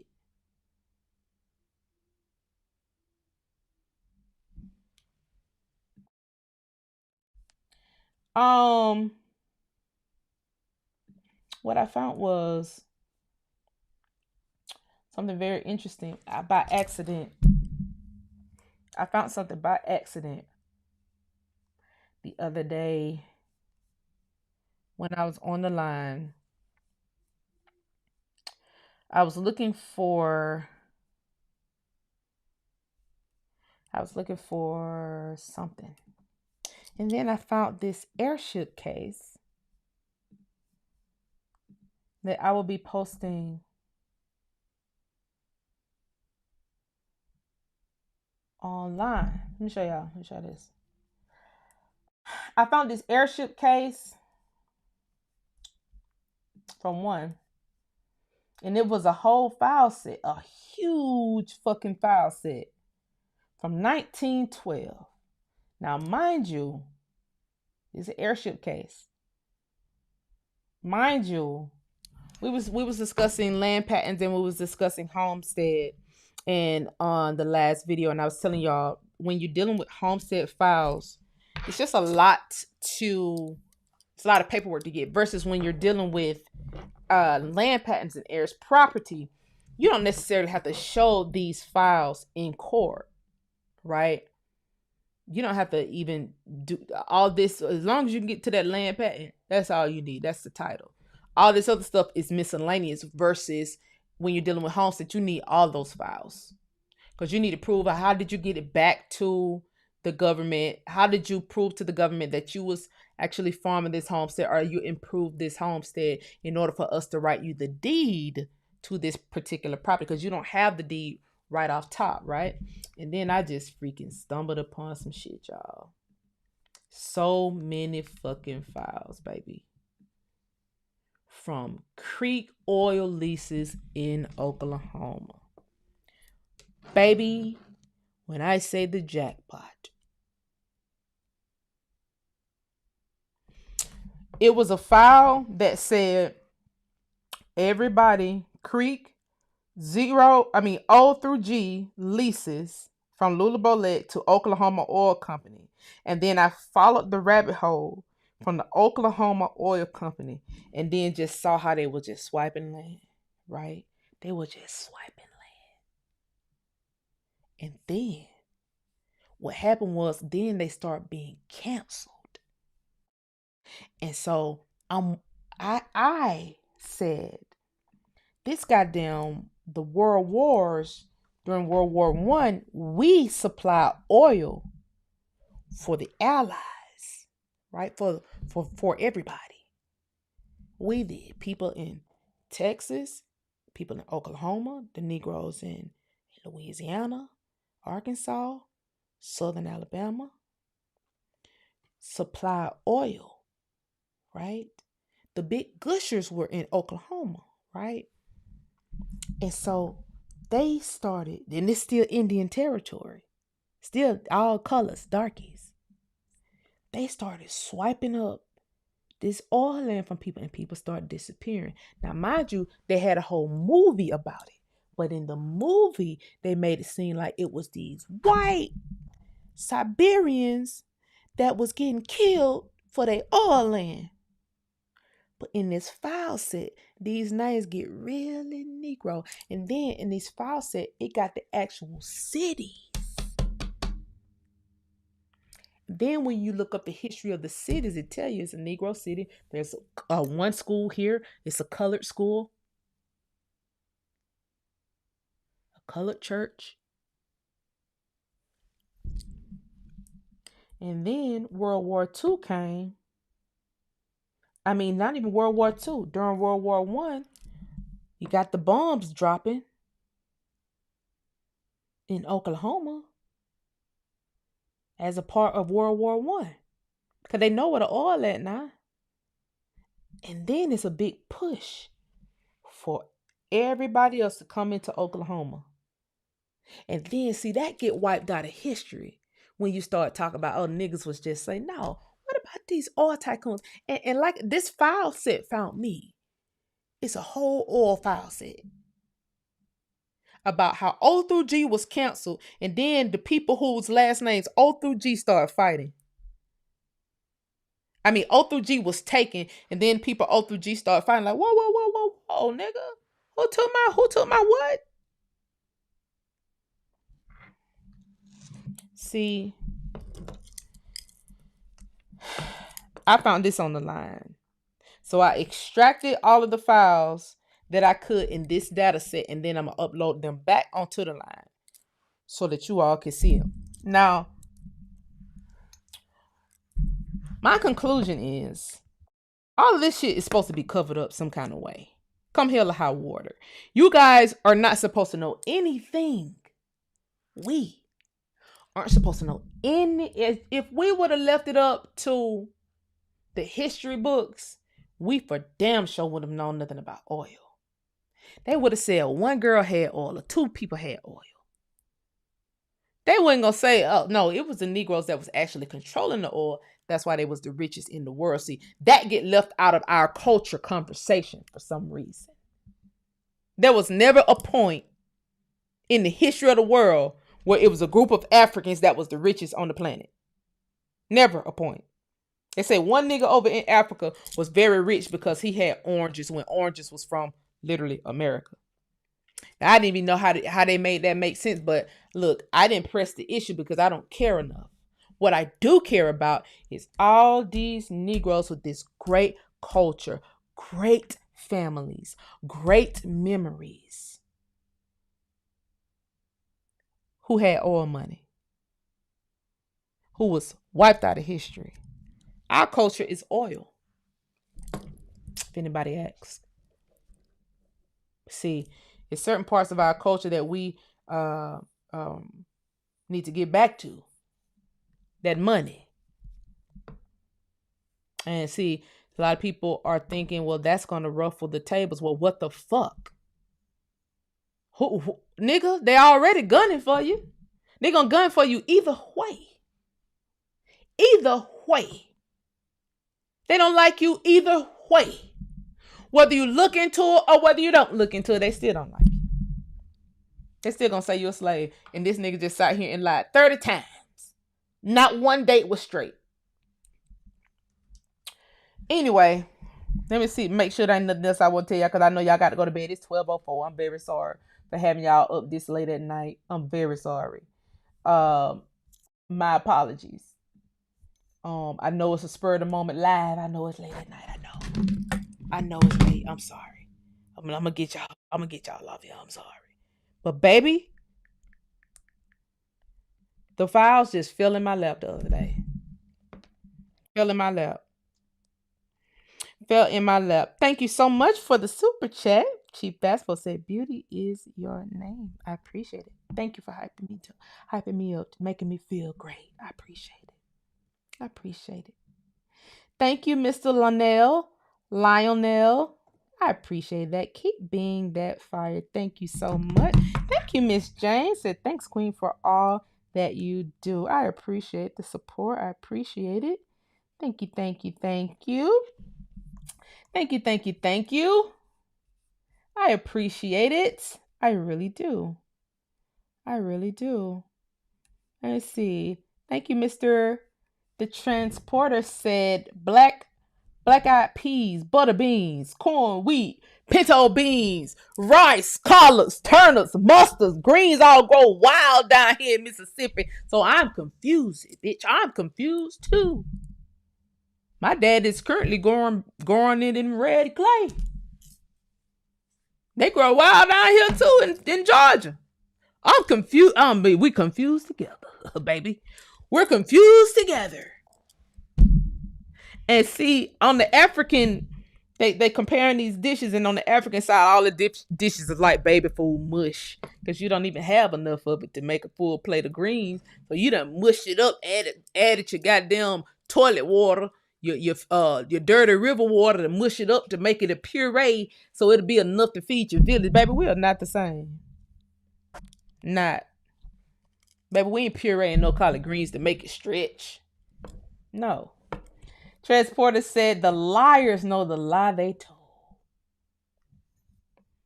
Greatest quote ever.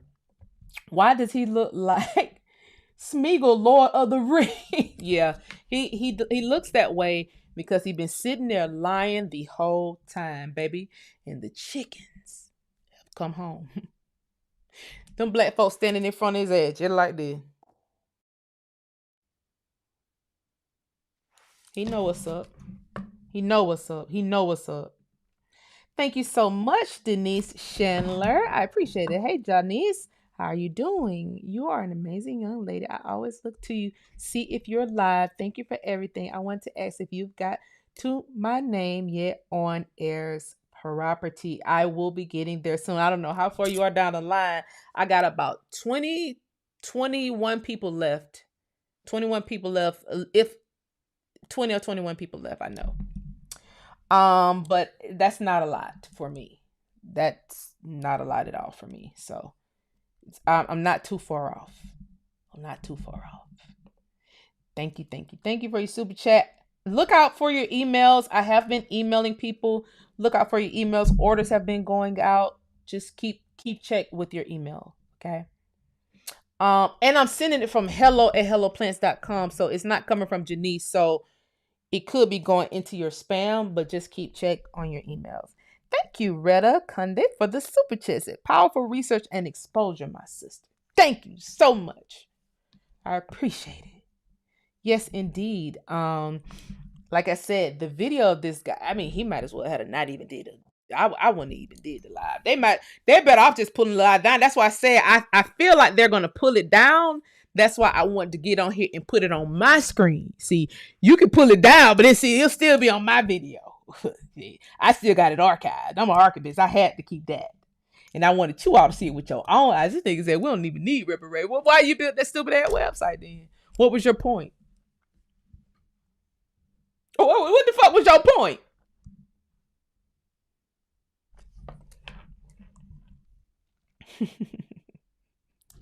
Thank you, Indigo9. Thank you. You are a gem. Your website blocked me though. Who are you on the website? Like, the website does not block people.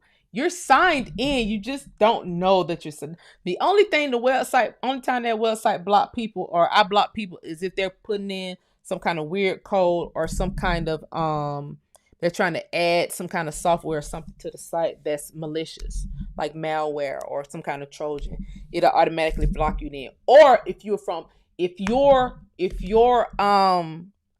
coming from another country, it'll block you too.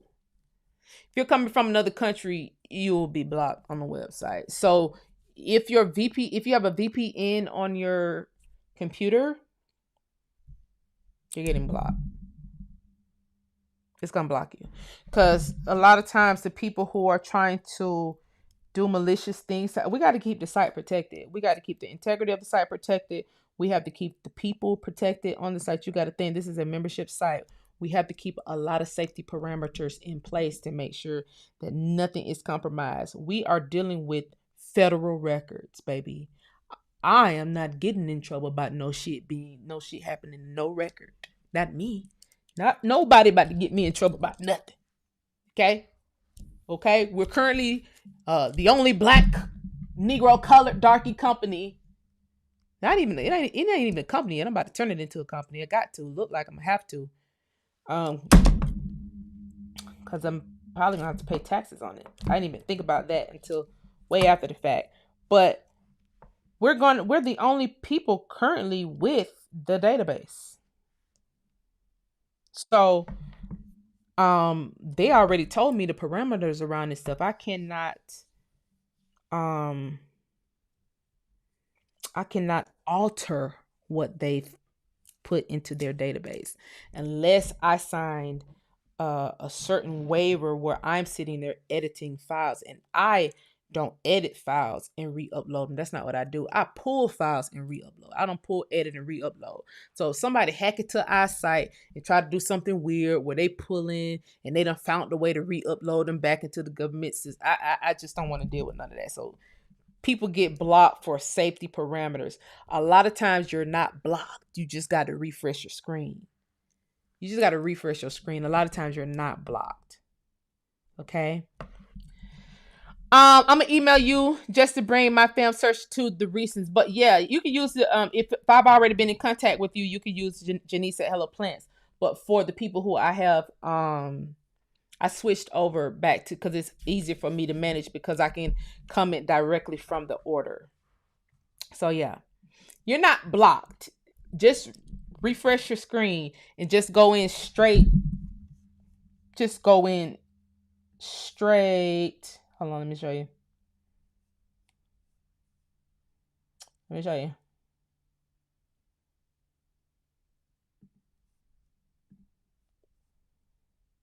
Oh, I won't be able to show you. Hold on, I won't be able to show you. I was about to give you an example real quick, but let me see. Let me show you an example.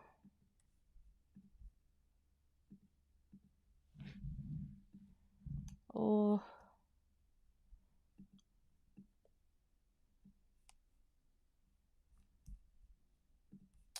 Let's see, can you see it? Let me show you an example. You see how it got uslineage.com and they got all this stuff right here behind it? Click on all this and delete everything. Delete everything back there. And just go straight into the website. Okay, that's what you do. And then you'll realize that you're signed into you're logged into the website. You'll realize that you're logged in. You're not blocked. Okay, that's what you got to do. You got to clear everything. You got to clear everything. Because you could have been searching on a page that was restricted, and then when you signed in, it's gonna say you're restricted. No, you was just searching on a page that was restricted before signing in. But once you sign in, just clear everything out the browser and just go back in straight, and then you'll see that you are in fact signed in. Okay. Very simple. I'm seeing some people are saying that they're blocked. Somebody else told me they was blocked last show, and when I went in there, I saw there you're not blocked. I literally can see you. I can see you logged in. But if you tell me your name on the website, I'll double check. Cause when people get blocked, they don't get blocked for like a day. It's like blocked for life. So if when somebody is blocked and they're actually logged in, it'll have a name versus an IP address. That's why I'm telling you that you're not blocked, because I haven't seen any names. I only see IP addresses, and a lot of these are foreign foreign IP addresses. So if you can let me know your name, the name that you have on the website, I'll let you know whether you blocked or not. Like I said, highly doubt it if you blocked. Highly doubt it, because I didn't see any names on, only IP addresses. It says your website's a gym, but you got I ain't got your block, baby. Cosmic Call Cutie, Callie, Cosmic Callie Cutie. Ooh, I like it. Thank you for the super chat, Cosmic Callie Cutie. Many blessings to you, Queen. Continue to sit pretty and talk your ish, mama. Thank you. You are truly appreciated and the truth can't be hidden. You're right. You're right, baby, because guess what? It's going to fall right in our lap. This man done told 100 lies in 20 minutes. Baby, that thing didn't even have 1,000 views when it fell in my lap. I said, ooh, and ooh. I said, I got to show the people this. Oh, I got to show my family this. Wait till I take it to the internet. I hope mine get 50,000 views on it. Y'all know my videos get shadow banned. Like, they stop at a certain amount. Like, when my videos get to a certain amount, it's like somebody just push shadow ban on my shit and just stop it from getting all the way in the algorithm. But I hope this one do. I hope this pop-up do. Thank you so much, Alton Ross, for the super chat. Said, a little help for you in the storage while you... And I thank you. That's some MVP right there, okay? Because, baby, the more we search, the more y'all download, the more storage I have to buy. And we gonna just keep it pushing, okay? We just gonna keep buying storage till someday we have to buy us a city or something, okay? But you gotta think, if I would have had a facility, then what happens is they give me, like, I ordered through them and then they give me the file sets versus downloading and re-uploading or downloading and keeping. You get what I'm saying? It's not storage as it relates to, servers and all. If I would have had a facility, they would have just been sending me official copies of the documents for me to keep in the facility, the research facility. So I don't know, it'll work out. We haven't even been a full month, and everything's going very good. Everything's going very great. A lot of people are finding a lot of great stuff on the site. I am adding, instead of just like cramming and just like adding random pages on random days, I have came up with the schedule for when I add new things to the pages. So I'm gonna add certain stuff by month and do it that way and keep it spicy, because the stuff that I search for for the most part, people aren't searching for the things that I'm searching for. So, and I really want people to focus, on their families, because for one, databases can disappear.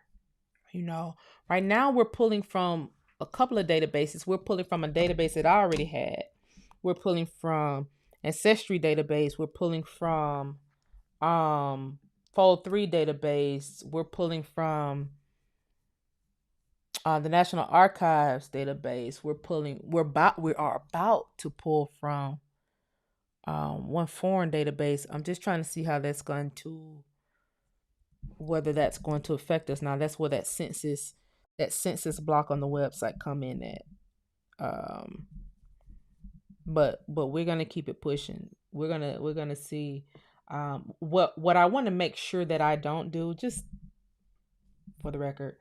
If somebody is copying off of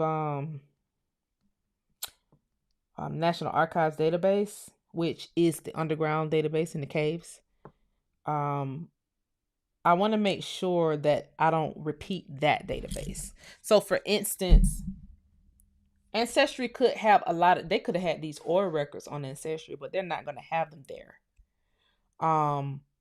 So that won't be I won't be pulling those from their database, because they're not going to have them there.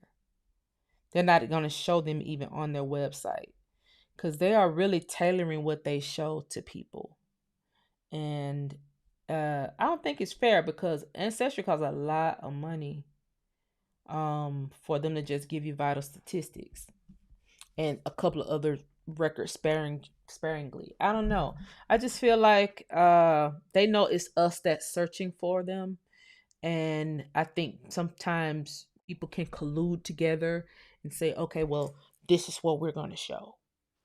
I feel like that happened, and I don't feel like that came from the National Archives, especially, I've been working with them since the ARC.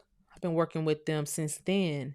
And I know for a fact they don't give us parameters that, hey, you can't show this or you no. They don't do none of that. They didn't give me those parameters. They didn't give me that. So that means the stuff that websites are suppressing, that's them suppressing it, literally. That's literally them suppressing it. So I don't know. We're just gonna keep it pushing. I think we're onto something. We just gotta pull these family files out and get as much property back as we can for families, get as much genealogy as we can get done. I do feel like I do want to open a facility sometime, but I don't know. We'll take it day by day. We ain't even a month in yet. We doing more quality control and safety parameters than anything, just to make sure everybody's safe to search, everybody's good, nobody's trying to try us. We had a little incident this weekend with Chinese, it was a Chinese, from China, an IP address from China. They added a code to our site, but if we didn't have the safety parameters in place, that code would have shut our site down. But the safety parameters that we have in place are really good. And so it's like a Trojan. They was like really gunning for us this weekend. Like in real time gunning for us. But, now what they mind their business. I don't know why they don't mind their business. But we block a IP address from China, and they come back with another. They just keep coming back and coming back and coming back and coming back. Like they just keep coming back. And it's like, okay. All right, I see what y'all doing. Y'all don't want to mind y'all business. Y'all want to mind our business. Y'all want to make sure the slavery narrative is still going. We don't know how much money is tied up in that shit. We don't know how much money tied up in that. You just don't know. You just don't know. You just don't know how much money is tied up into keeping you a slave. Bitch. Your niggas was never not supposed to be slaves. To tell it. Ooh, child. Things are gonna get easier. Thank you, Miss Denise Chandler. Para character flying high in the air with a red cape. Thinking that's us. That's us, fly high. All right, we got the slavery narrative good and debunked. They debunked their own narrative tonight. Please make sure y'all share that far and wide. This is, like I said, it's a pop-up show. I really wasn't gonna come live to tomorrow, but I was already going back and forth with somebody on TikTok. If you care to see it, if you care to join, I think these damn Hindu people, I guess they want to be the next Africans. I guess we got the Africans out of the way with their cosplay bullshit they got going on. Now the Indian people over on goddamn TikTok calling themselves brown skin baddies, and you fully motherfucking tanned out, white with a motherfucking tan from Hindustan. I guess y'all gonna be I guess they supposed to be in line to be the next Indians. I guess they said the Africans couldn't do it, so yeah, send in the other Indians, the red dot Indians, the ones who just got their name yesterday. Send them in. Hey, baby. Yeah, I'm gonna read you to hell, and this hoe was tagging me all weekend and I didn't see it. Cause I was busy. Tagging me all weekend, y'all. I logs on the TikTok and see this fool bitch tagging me, tagging me, her and all of her fake pages. Tagging me. Trying to be smart. Trying to cosplay a black woman, baby. You looking at one real one now. Your little friend should have told you to pick a fight with somebody else. I'm the right goddamn one. Baby, you picked the right one. So I went and ethered her really quick. Really quick. Because she wanted me to show her skin color. So I proudly went to Ulta and bought the exact tanning solution that she used that turns her skin orange. The reason I know she used that because I was all up and down her profile. And the pictures where she used this said tanning solution, it turns her fucking orange. Just like it turns all the other girls fucking orange. It'll turn a dark skinned, a real brown girl orange if they use it. That's what it does. It deepens your skin tone, but it turns you orange. Just like she looks on that motherfucking video, orange. Talk about a brown skin baddie. What? Is the brown in the room with us? Is the question that I asked. And that led for me to be tagged for 2-3 days straight. Y'all know I don't be on TikTok like that.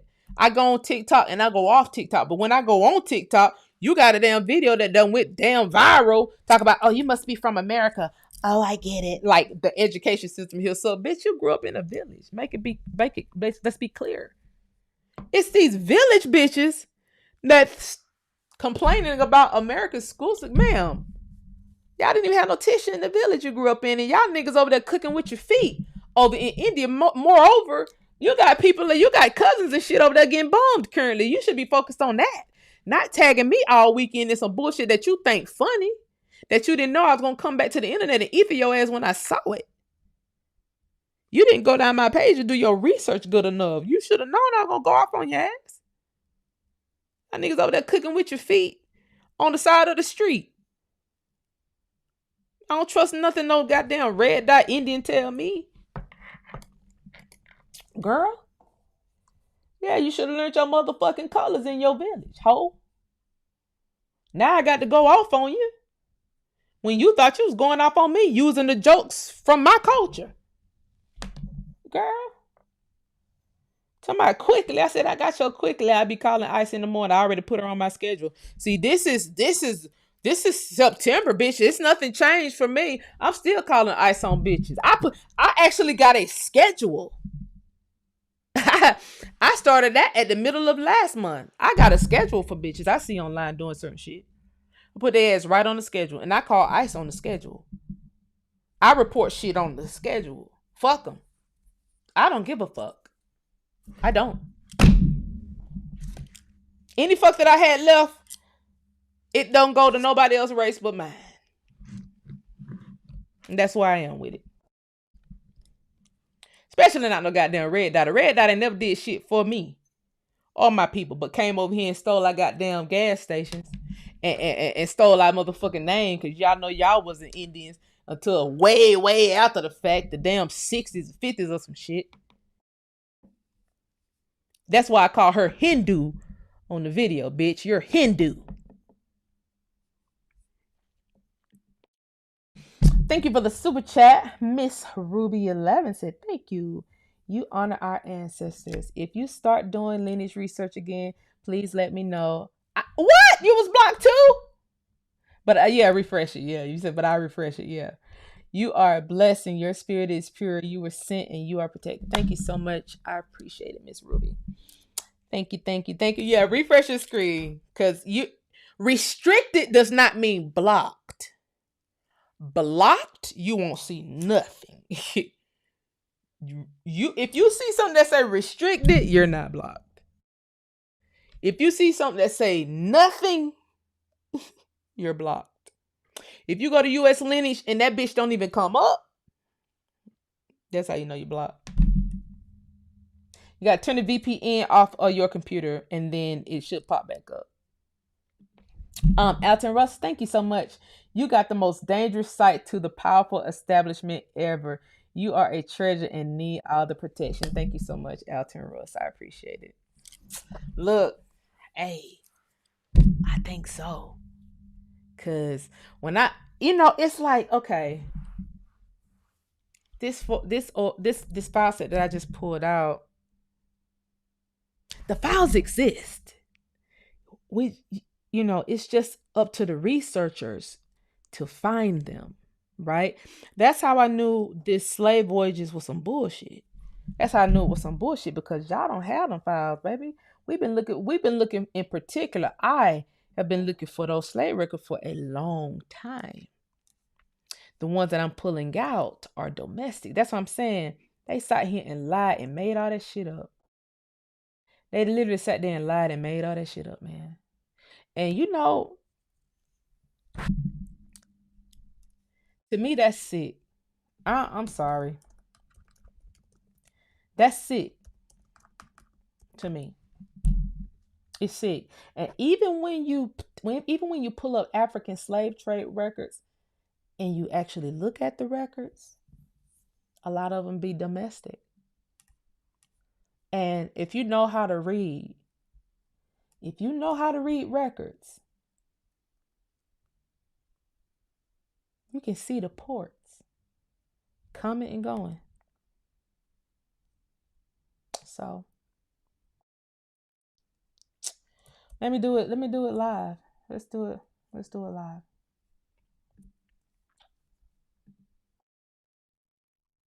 Let's do it live.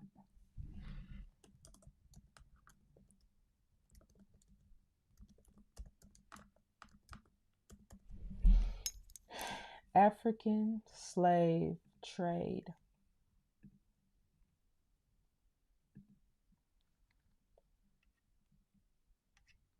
African slave trade. Let's see.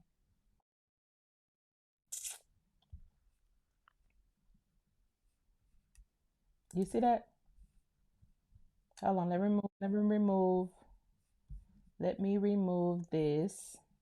That's 8,877 records. God, let me remove it so y'all can see that. I put in African slave trade, hit search. Y'all saw with your own eyes. 8,877 records. I can go through 8,777 records in 2 days. It'll take me a good 2 days to go through. And I sit at my computer. If I sit at my computer 48 hours and take maybe 2 breaks a day, I can go through this entire database of records.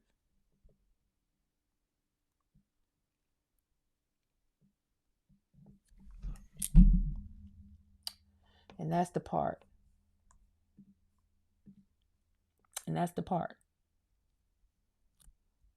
It ain't a lot of motherfucking records, is what I'm saying. It just ain't. And this is a book.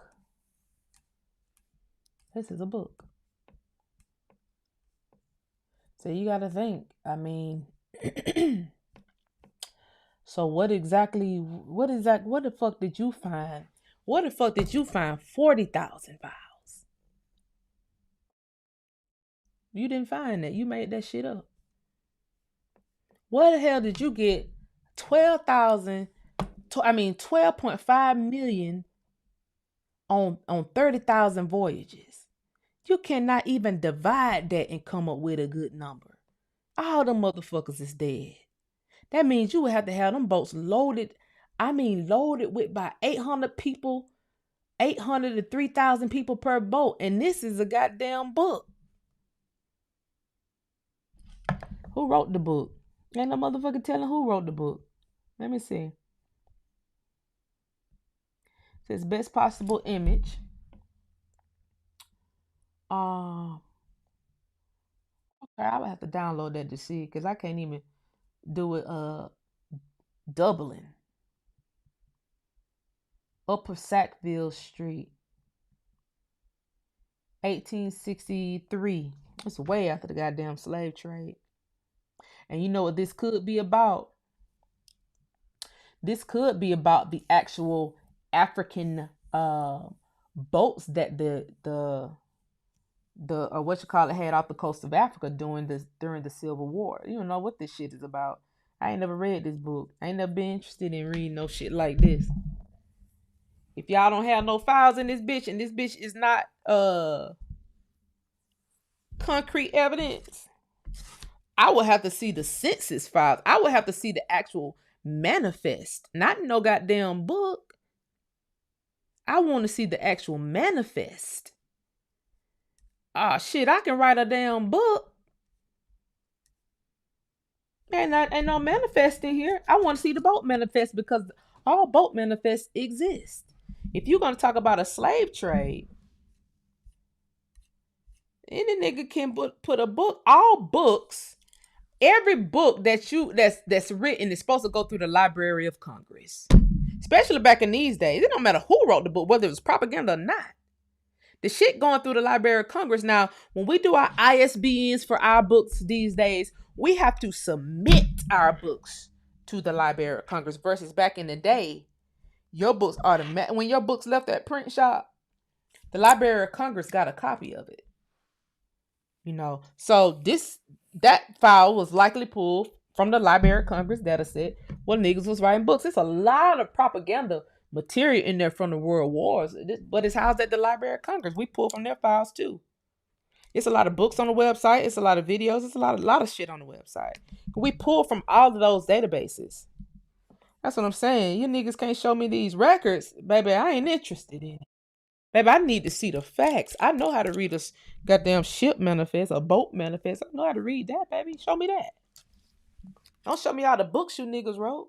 And see, that's why that guy is trying to get that slave boy shit. And I bet. See, he gonna get his book to the Library of Congress, right? See, he would have put that slave boy just shit in book form. He'd have got it to the Library of Congress, but we would have pulled it up in the book form too. So even with that, you can't make this shit up. You just can't. You gotta have facts. You're sitting here. I don't know. Y'all get what I'm saying. I don't want to keep harping on it. Y'all see how many records came up when I put in African slave trade. And the first record, which is typically the most important record concerning the subject matter, is a goddamn book. Yikes. Wowzers. Yikes. Let me see what else over here right quick before I get off here. It's 12:37. I'm sorry, y'all. We up to get out. Let me just see one more fucking thing real quick. Cause if I could just see one manifest with at least 100, 200 niggas on it. See, this is what I was talking about. This is what I be talking about. Damn, this is what I be talking. This is the shit that come up. This is the shit that come up in the search. Underground Railroad National Historic Park African Slave Trade Regional Maps Project years 2004 to 2012. African Burial Ground National Monument, the New York African Burial Ground, unearthing the African presence in colonial New York, 2009. Now, see, this is what I thought the book was about, the African Squadron. The African Squadron was ships that came from America that was on the coast of Africa. These were American ships that was positioned on the coast of Africa during the Civil Wars, and a little bit before the Civil Wars popped off. But look at this shit. When I put in African slave trade, I shouldn't see no new ass shit. I shouldn't see no shit from 2005, 2009.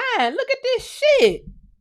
African American museums. Yeah, because they're the ones that's archiving the bullshit that the white man told them they were slaves. The black folks the one that's sitting there archiving it. 2005. Look at this shit. 2005. New York NHL African Burial Ground, and I bet them Negroes. More stuff on the African Squadron. Those were the people who were fighting during the Civil War, and that wasn't even... Child. These goddamn records do not exist. The millions of records that they send, that shit don't exist. It just don't. It just don't. It just the fuck don't. You know? It don't exist how they saying it exists. It don't. They lied. And if niggas don't believe in reparations, niggas should believe in paying for their lies that they told. The people who they affected based on the lies that they told. That's what they should believe in. Let me see. Queen STHU. I don't know what that means. We are the American Indians. Oh, you telling somebody be queen. Who the fuck is be queen? Imagine being on the historian channel and talking about hair if you're intent. Who the fuck talking about some shit they shouldn't be talking about in this bitch? Be queen, come in from your real page, ho. So I can really get the butter from the motherfucking duck. You bitches be sitting out here talking shit from a fake page. You ought to be ashamed of yourself. You probably ugly. That's why you got that fake fucking profile pic. When you get your real profile pic on your motherfucking page, see y'all be talking all that shit. When y'all see I ain't looking at the screen. And then you hoes have to get banned and come in from your other motherfucking fake page. And if you think the only Native Americans are the Mexicans or whatever the motherfucking fuck you think, girl, it doesn't matter. Come in from your other page. Come in from your other page, bitch, since you got a gripe with somebody's hair. Since you're worried about hair. You sitting in my chat talking about fucking hair. You ain't even on topic. Girl. Come in from your other page, little ugly. Let's see your hair. Anyway, before I get triggered on this bitch and start cussing folk out, I'm gonna go. So y'all can go to sleep. I love y'all so much. Yeah, they owe us big time. I don't give a damn how they repay it. Damn sure owe us. Thank you, Christy. I appreciate it. I like how my hair look.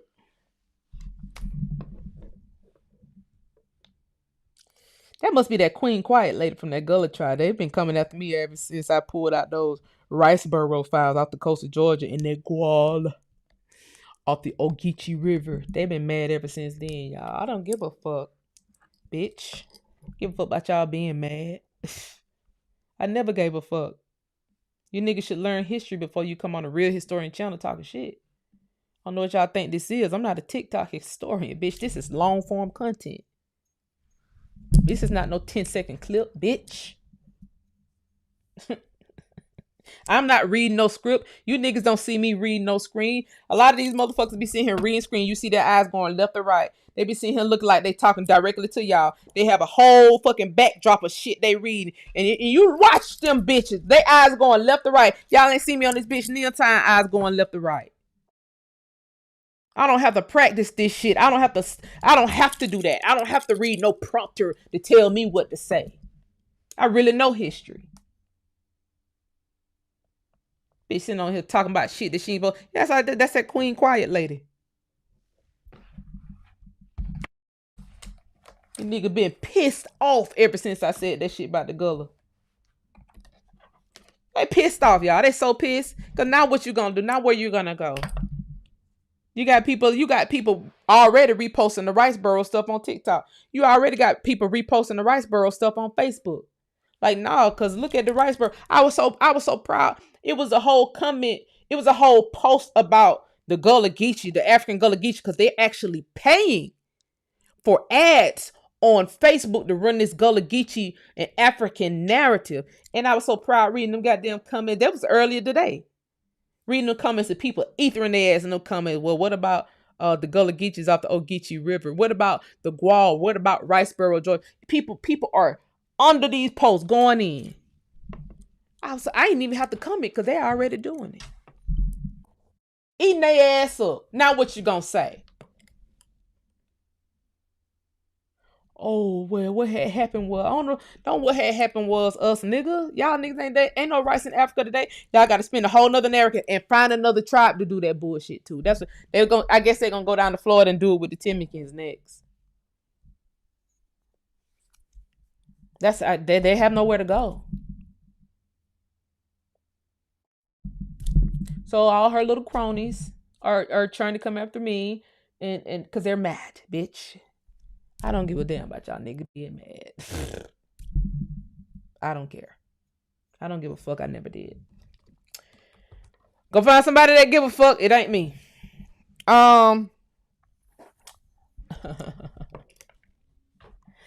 Anyway, she came back quick. What she came back under? What she came back under? From another fake page.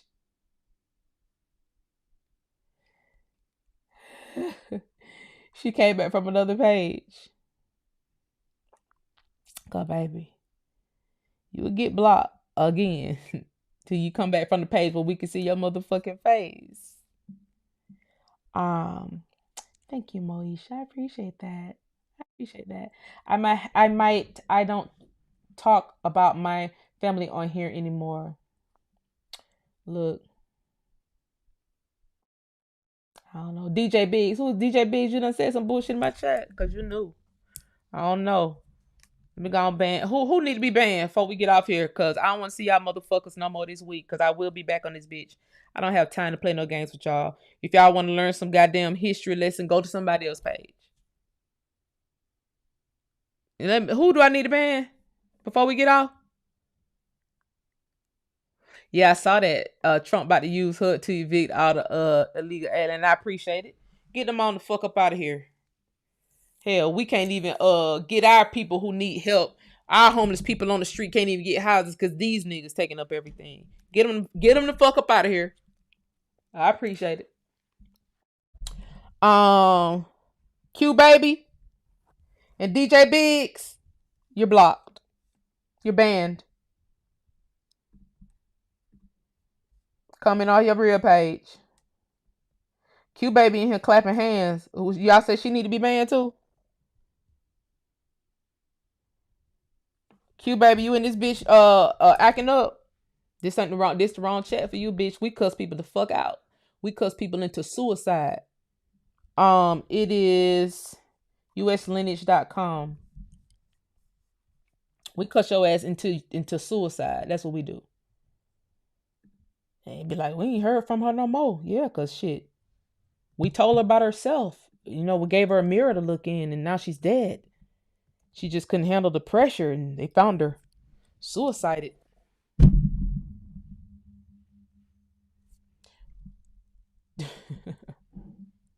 Oh. Q Baby said she ain't did that wrong. Q Baby said she ain't did nothing wrong. Q, we just gonna block you. We just gonna block you just for safety purposes, bitch.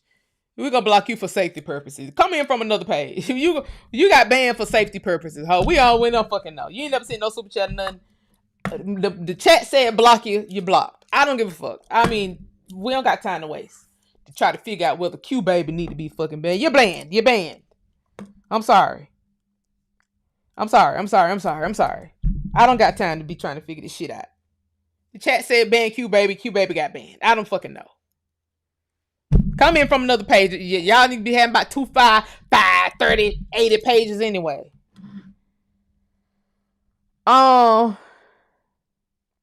Somebody called Keely a hater. You don't get in here calling my OGs a motherfucking thing. You're getting blocked. Y'all gotta stop with this bullshit. Oh, somebody said Q Baby wasn't on bad time. See, y'all the one told me to block the girl now.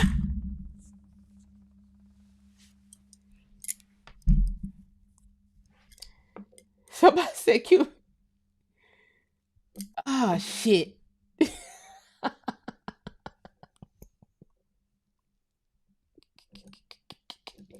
It's a goddamn blockathon going on. Y'all the one told me to block the goddamn girl. Then you gonna come back and say, well, she went on no bad time. Well, what the fuck? Why y'all told me to block her? I didn't just block her. I banned her. I done banned Moesha too. Y'all told me to ban Moesha. I thought Moesha had gave me a compliment somewhere. And she sitting here talking shit.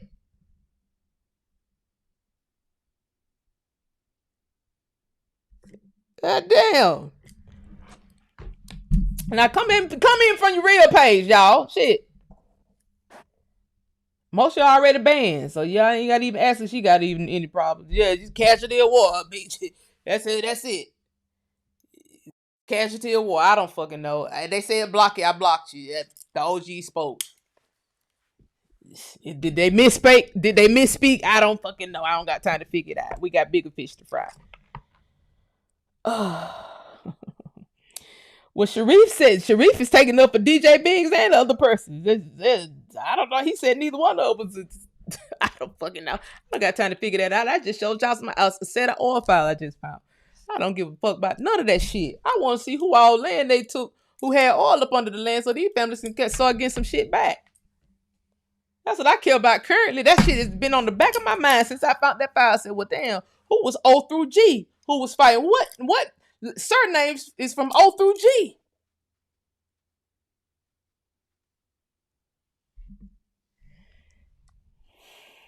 G through O. What, rather? Anyway, y'all. Everybody sleep. They didn't know this is a pop-up live. We just the night owls of the world. We just up. We just up. We just up. We supposed to be fucking sleep too. Y'all supposed to be sleep. I'm supposed to be awake. Then somebody just gave me a thumb down. I don't know what's going on. That's the first thumb down of the night. Somebody mad because somebody got blocked. Tell them to come back in from the other fucking pages. Niggas got more than one page. Shit, friendly fire. None of your business. It's friendly fire. Exactly. They come back. They ain't gonna do nothing but come back in through another page because they know they need the information. I don't know why they even send in the chat talking shit. If you know you need the information, you know you want the information, get the information. And be very fucking quiet in the chat. That's all you gotta do. Be very the fuck quiet.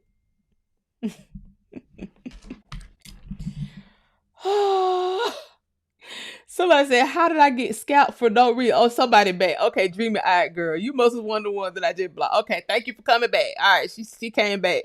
One of them came back from the new page. Dreamy eyed said, how I got scalped for no reason. I bad, bitch. We thought somebody had said something.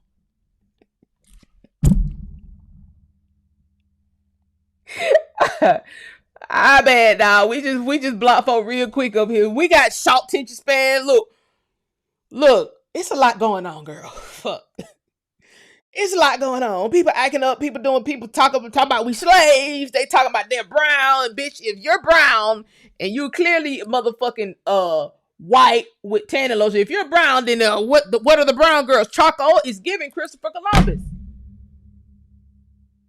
It's giving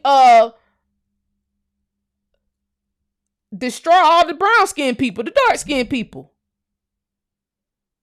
Now, if the goddamn white people are not calling themselves brown, then what the fuck? Bitch, you're not finna erase me. Not while I'm motherfucking alive. That's what they trying to do to me on TikTok. Nah, she wouldn't have motherfucking made that video talk about all red bones to the front of the line. All red bones to the front. All red bone baddies get it. She wouldn't have did that because she know our light-skinned girls would have came after her motherfucking throat. I'm the only dark-skinned girl. I'm the only brown-skinned girl that came after her throat for doing that bullshit on TikTok. You finna all brown-skinned shit, bitch. Ain't nothing about you brown. You need a Crayola box so you can learn your colors. There is a tan crayon in the motherfucking box, bitch. It's an off-white one in that bitch too. That's what you are. You're off-white with fucking tanning lotion on. And I need these bitches to know that very soon and very quickly. Anyway, y'all meet me on TikTok in the comment section of that picture with the crayon box. Let me see, is the crayon box still the cover picture or did TikTok remove it? Cause shit, TikTok motherfucker. Yes, the picture with the crayon box.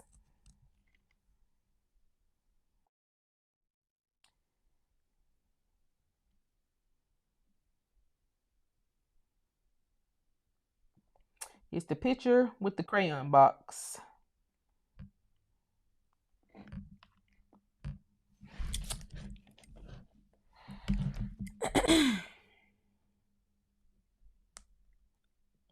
Mm-hmm.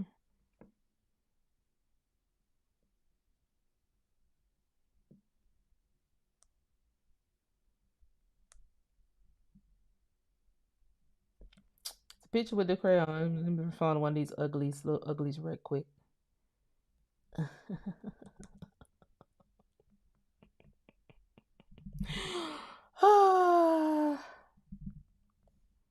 Girl, look, I don't know. These bitches, maybe they need content.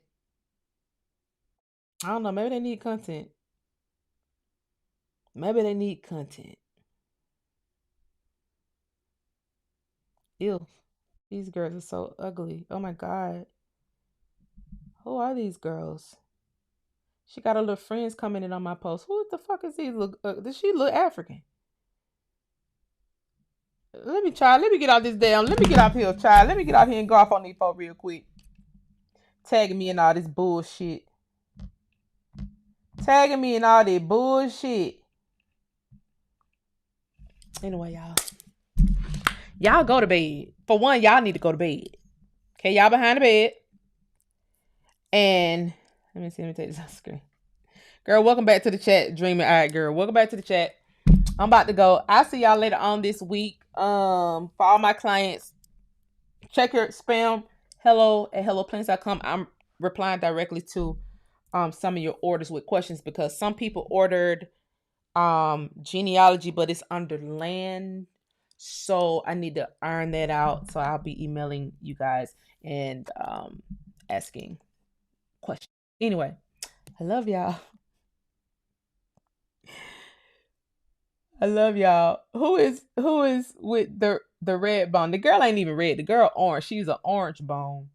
But what I'm saying is she will not have disrespected our red bones or our yellow bones by saying, yellow bones, get to the room. You get what I'm saying? She said brown skin baddies get to, bitch, you're not brown skin. Get the fuck out of here. Girl. You know, get the fuck out of here. Bitch. You're not the color of a paper bag. You're orange. You fucking Oompa Loompa. It's giving very much fucking Oompa Loompa. It's giving off-white with peach hues. You're peach. you're peach. Anyway, I love y'all. I got to go. I'll talk to y'all later. Bye.